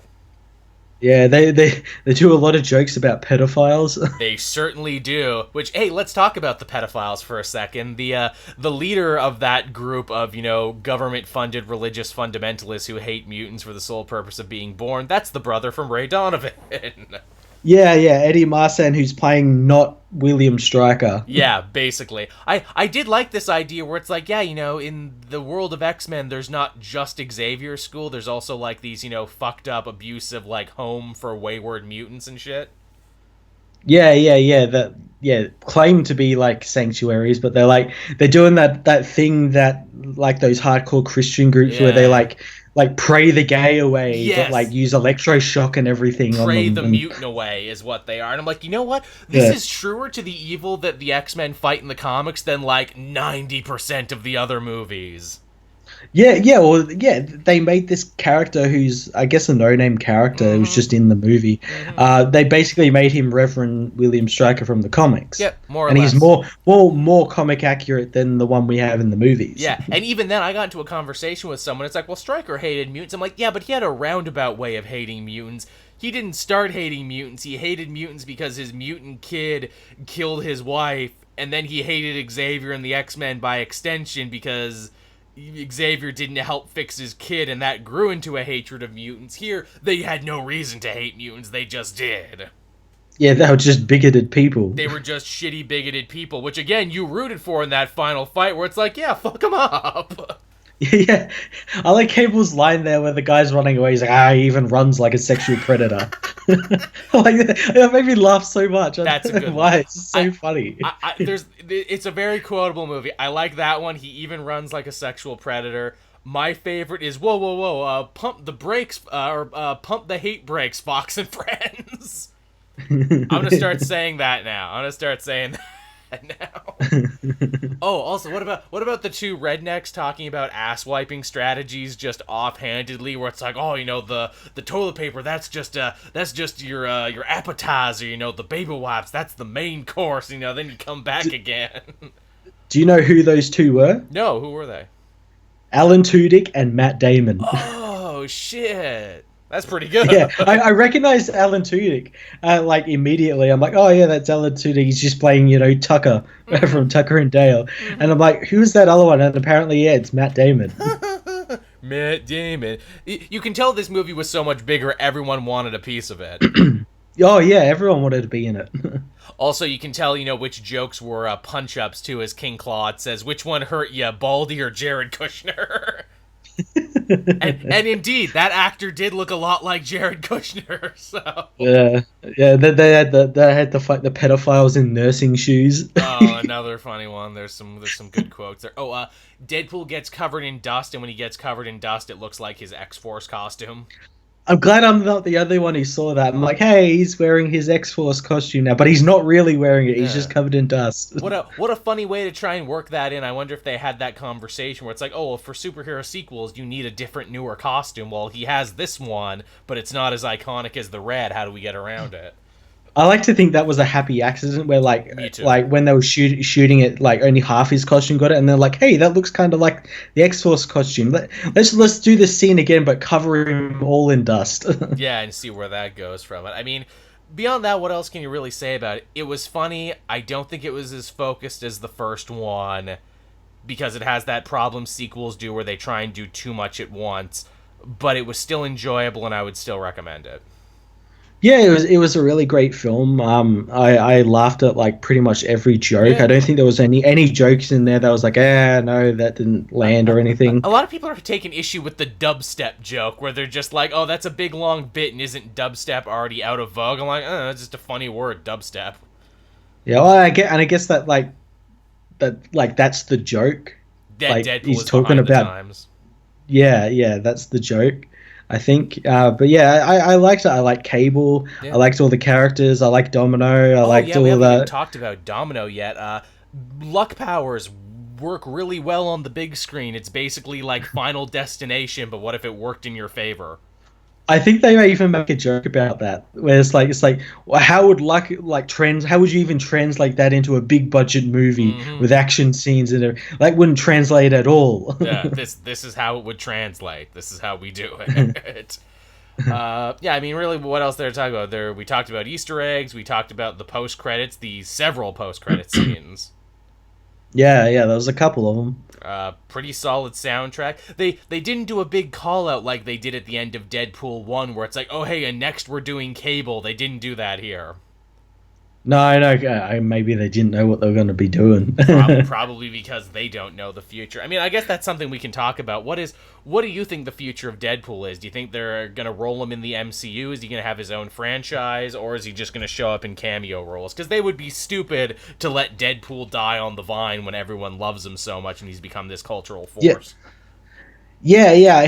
I don't think he's going to be going anywhere. I think he's going to be sticking. They'd be stupid to get rid of this guy that makes them money and is Yeah. popular. Um, but yeah, I think he could be folded into the MCU as like what we've said, just a character who realizes he's in a new universe Yeah. and just was just like, hey, new universe. No one knows what the fuck he's talking about. They could do that. I don't know. Maybe like his own sort of like brand, like a Marvel Knights sort of thing, Yeah, where or a it's Marvel like Max. it's questionable whether it's in continuity, but it's like Right. his own isolated stories. I can see why they might be apprehensive to team him up with like Captain America or Spider-Man because they're such good wholesome characters and the Disney company wouldn't want these characters to be marred because like they visit children in the Yeah. hospital and shit. But hey, wouldn't it be fun if you could have a Deadpool movie like starring the Netflix guys because they're already kind of R-rated anyway, they just don't get to say fuck, but if they did say fuck, it would make sense. Yeah, I'd like that.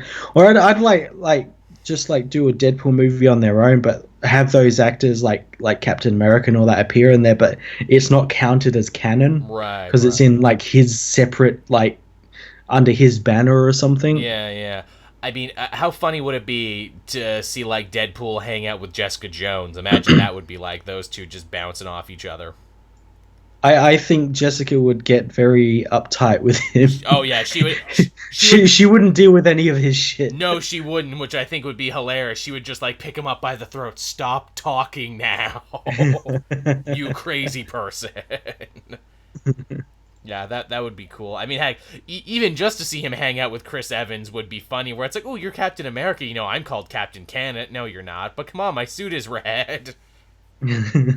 Yeah, it'd be really funny him trying to push Cap's buttons. Yeah, really. It's like you're not gonna get the better of me, Deadpool. I am too good for this. You're not gonna get the better of me. It would kind of be like the relationship he has with Colossus now, where it Yeah. would be like say fuck just one time, Cat. Just say it one time for me.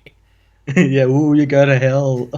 We can say it together. Oh come on, I'm gonna make you break bad at some point. I promise. Because again, it's like everything that he feels about the wholesome goody two shoes X-Men. I'm sure he would feel about the Avengers tenfold.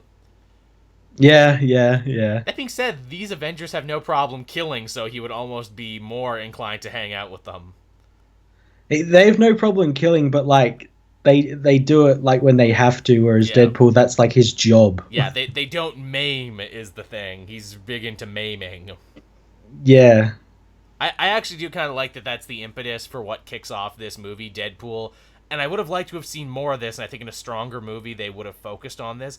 Deadpool actually calling out the X-Men on their hypocrisy, where it's like, look, you're not going to help this kid because these, pedophiles in nursing shoes are still technically in the legal right here. Guess what? To serve justice, sometimes you got to get your hands dirty. And by the end, it's like, you taught me to be a hero. Well, now I'm going to teach you X-Men how to bend the rules. I would have liked to have seen that a little bit more. Yeah, that's something I thought they were going to do, and they kind of did it with Colossus, Yeah. like, uh, giving Juggernaut an electrical enema. But yeah, he kind of did learn like, we kind of need to like get our hands dirty a little bit more. Yeah. I would have liked to have seen a more movie based around that because it is funny. Yeah. Deadpool as a character who's able to call that out in a way that no other superhero movie has really allowed a character to do, where it's like, actually the way you do things is bullshit and I'm gonna say why. Yeah, just stop pussyfooting around it and just get it done. And also too, like in this situation, it's like, well, yeah, Deadpool was trying to save a bunch of children. I think everyone would agree that was the right thing to do in that situation. It was a good way to endear the audience to Deadpool over the X-Men on that one, then they didn't really capitalize on it until the end. Yeah. I figured that would have been something. But yeah, I mean, that's Deadpool. On the whole, enjoyable is what it was. If you go see it, I don't think you'll be disappointed. But, you know, it's as funny as the first one, but it's maybe not as well a made movie. And a lot of that has to do with the budget and the fact that Deadpool 1 had to be super tight and laser focused. Yeah. If anything, it's the best thing we could have asked for. It could have gone completely wrong, and like what we were saying leading up to this movie, we were very concerned that it might be just a rehash of number one, where it's not. It's like, I guess partly, but like they do enough new stuff where it is something new. They do just enough new to justify its existence. Yeah.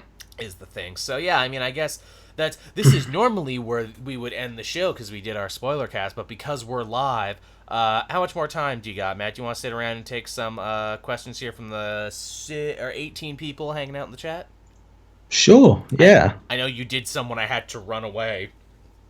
Yeah. But let's do some more here. So yeah, gang, we'll hang out for like the next 15 to 20 minutes. So if anyone has any questions, make them good, and we'll answer them up for you here before we'll call this one. This is gonna be a fun one to edit. I just know, because I'm gonna have to grab it, cut it, download it, and make sure that I get it ready for Wednesday. So for anyone who came late or missed this one, you'll get it Wednesday at the regular time. We promise. Can't you just upload directly from Twitch to YouTube? I can, but I want to make some cuts. Oh, okay. I want to cut that beginning part when we were waiting for people to filter in. I mean, if I was lazy, I would just do it, but, you know, I'm going to try and be not lazy this time.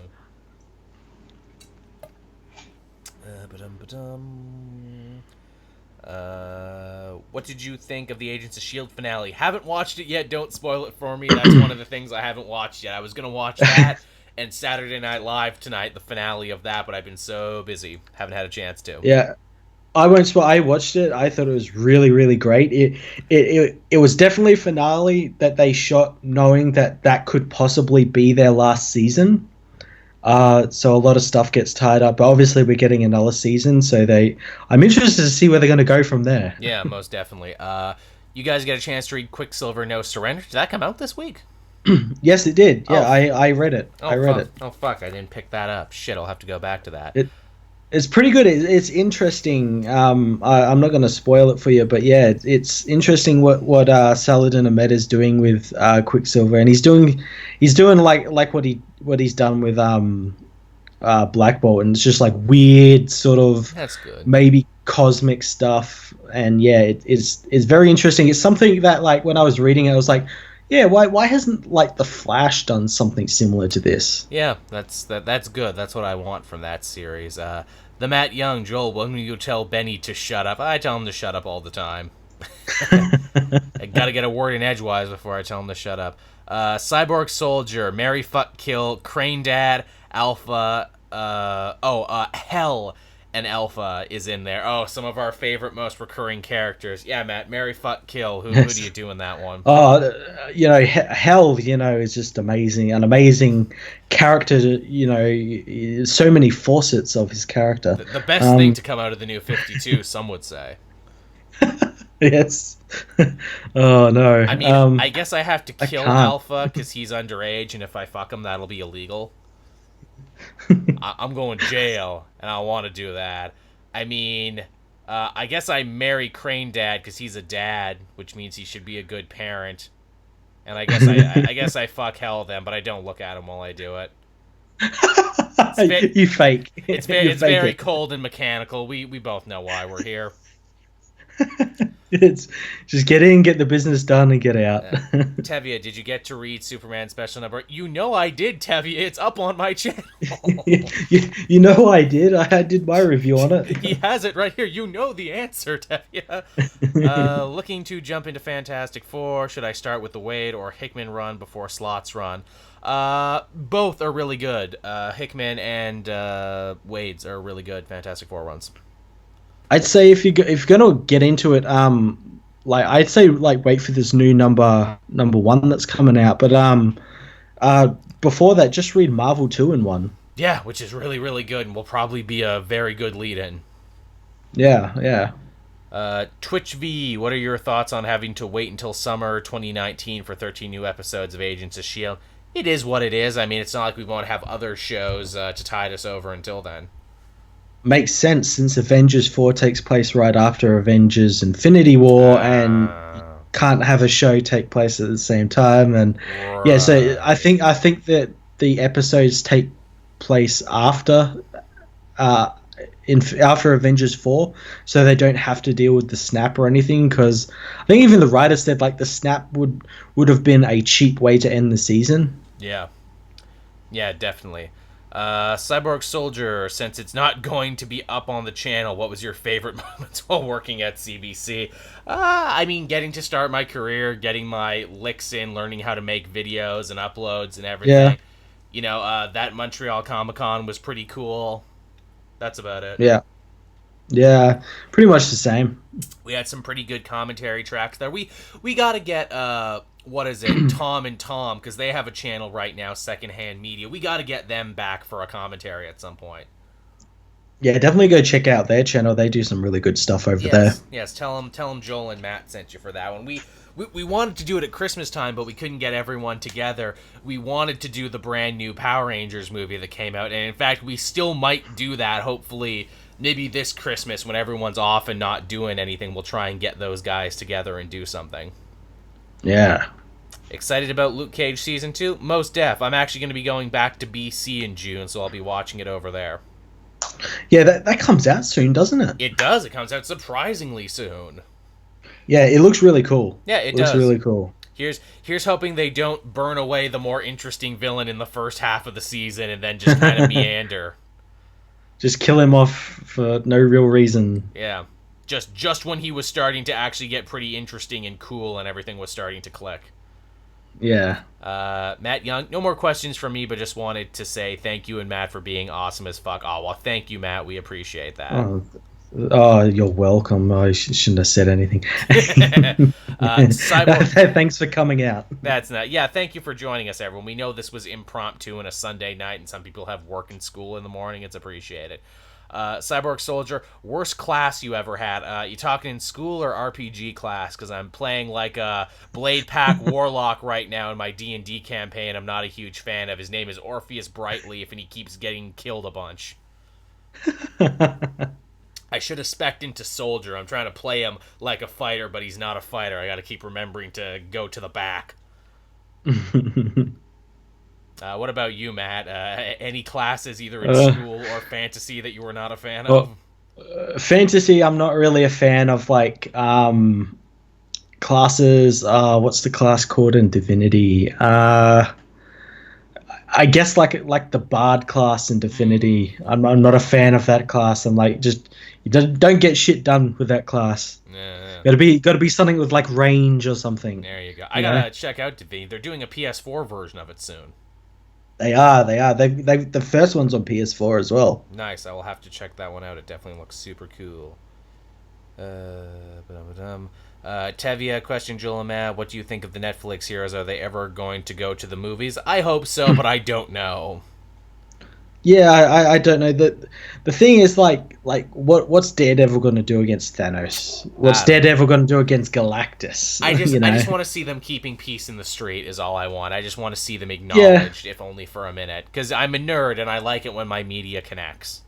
I would like to see, like the Punisher show up just like in like a Captain America movie.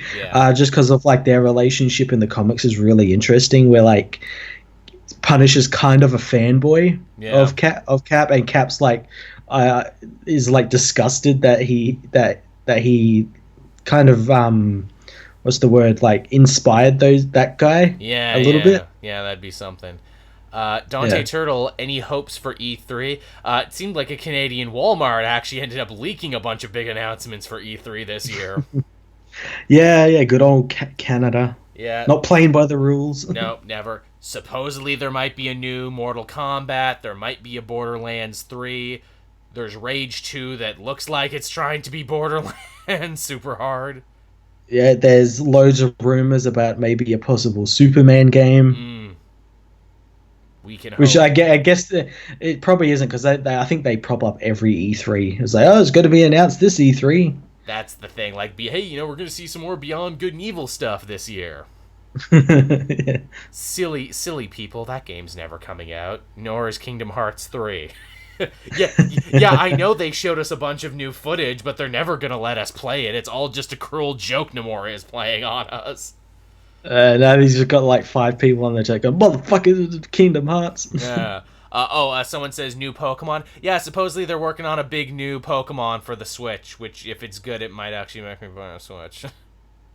Oh, okay. Are you gonna buy a Switch and get those cardboard cutout things that they have, whatever the fuck they are? The Labos or the Yabos? Nah, I'm okay.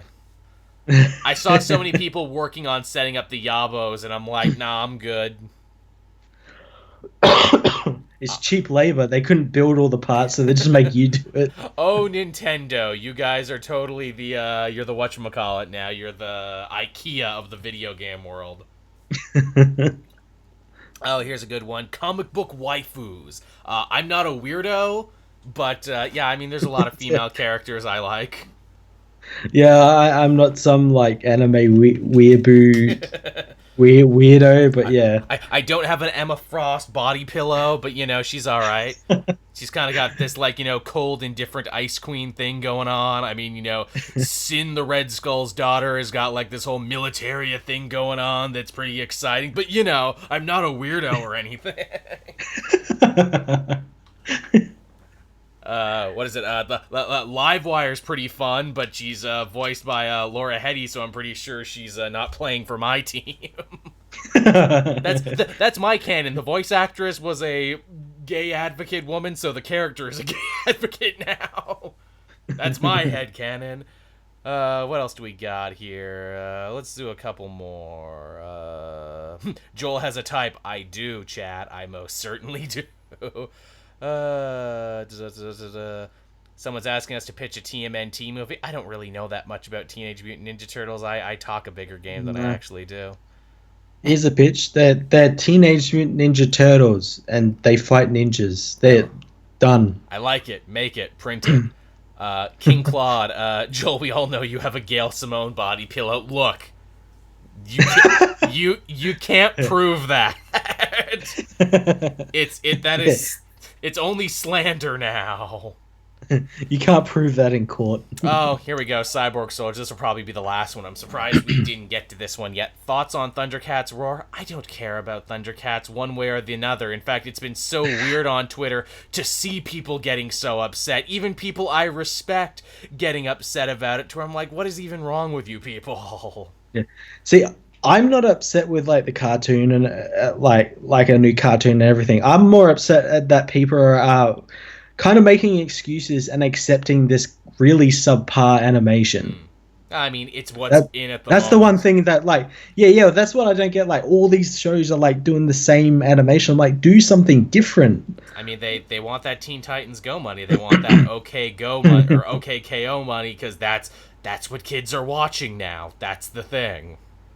Yeah, and it's probably going to be like 11-minute episodes. Oh, almost certainly, because that's where it's at right now. Now, that being said, I think a lot of this detracts from the fact that this has been one of the best times in modern animation. There's been so much experimental shit and so much cool shit right now. Rick and Morty, of course, but before the fans kind of ruined it. Final Space, which the fans have not ruined yet. Last Man, Gary and His Demons, Craig of the Creek, which, man, you want to talk about a show that looks good, is directed at kids, but can actually be enjoyed by adults. That's a really good one. Yeah. Yeah, if you grew up on like Recess and Hey Arnold and the Disney Afternoon, you'll like that one. Yeah, well, it won't be long until fans ruin that. Oh, I'm sure it will. I keep waiting. I'm like, okay, what has the fan base ruined this yet? Nope, we're good. Yeah, is this the day the fans ruined it? Is this the day they ruin Craig of the Creek? How are they gonna ruin it? I don't know.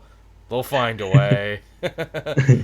All right then, everyone. So I guess that just about does it, man. We've been talking for over 2 hours, and we've had at least upwards of 20 people, which feels pretty good. We've even got some nice cheers there. Awesome.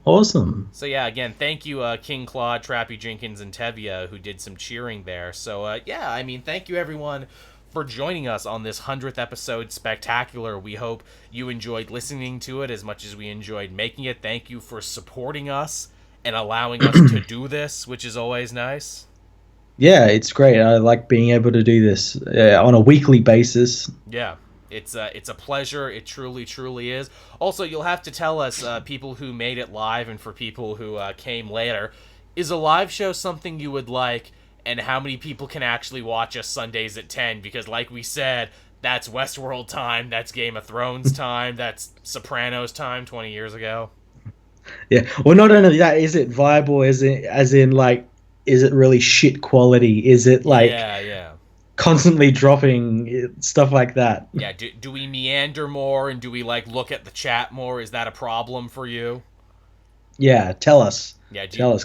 Comments, questions, queries, anything. Yeah, do you like it more when we're more focused and everything? Do you like being able to interact and ask questions and everything? Because if so, we might make this a thing. Maybe not all at once. Maybe like a live show once a month or something, and then, we'll take it from there.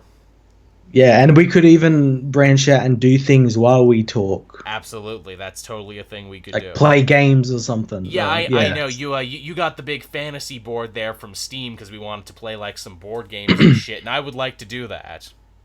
Yeah, we could play D&D or something while we talk and everything. It would be hard with two people, but I have a campaign I could put you through. All right, Matt, you're in a room. Spikes shoot from the wall. What do you do? What do you do? Back out of the room and go to a different room. Go to a different game. Damn it, Matt! I had a whole epic quest that was on the other side of those spikes, and you will never know. There was characters and treasure and comedy. I worked for 5 years on this. And that's why it sucks being the dungeon master. You can work forever. It's like, okay, are they gonna pick the magic ring and start? Nope, they're not. They're just going the other way. Fuck. I don't know, like goblins attack or something. I don't know. Goblins with spikes shooting out of their mouths attack. There you go. And the dogs that shoot bees out of their mouths. What do you do against the dogs that shoot bees out of their mouths? Tell me. All right then, everyone. I think it's getting to the time we'll bring this one to a close. Again, thank you so much. If you missed it, this will be up Wednesday for everyone to enjoy. You can also rewatch it if you came late for the time it takes me to download it and delete it from here. So hurry, because as soon as we're done here, that's what I gotta go do. Also, if you're a Patreon member, you will get this first. I have finally, thank fuck, worked out the problem that has been bedeviling me with audio and rendering, so hopefully that won't be a problem anymore, and you'll actually get a good, solid link you can download again. Fantastic. Yeah, there you go. And thank you, everyone who became a new patron. I wish I could have written your names down for this one. I will try and do that next episode, but we got like 4 new patrons, so thank you for doing that. It's always much appreciated. That's what allows Matt to get paid, and that's what allows the show to stay afloat over on SoundCloud and, buy comics and shit. Yeah, it's great. Yes, it's always much appreciated. So yes, everyone, on that note, I am actually real deal bringing this one to a close. Thank you so much for watching, and we will be back again next week. Bye-bye. Bye.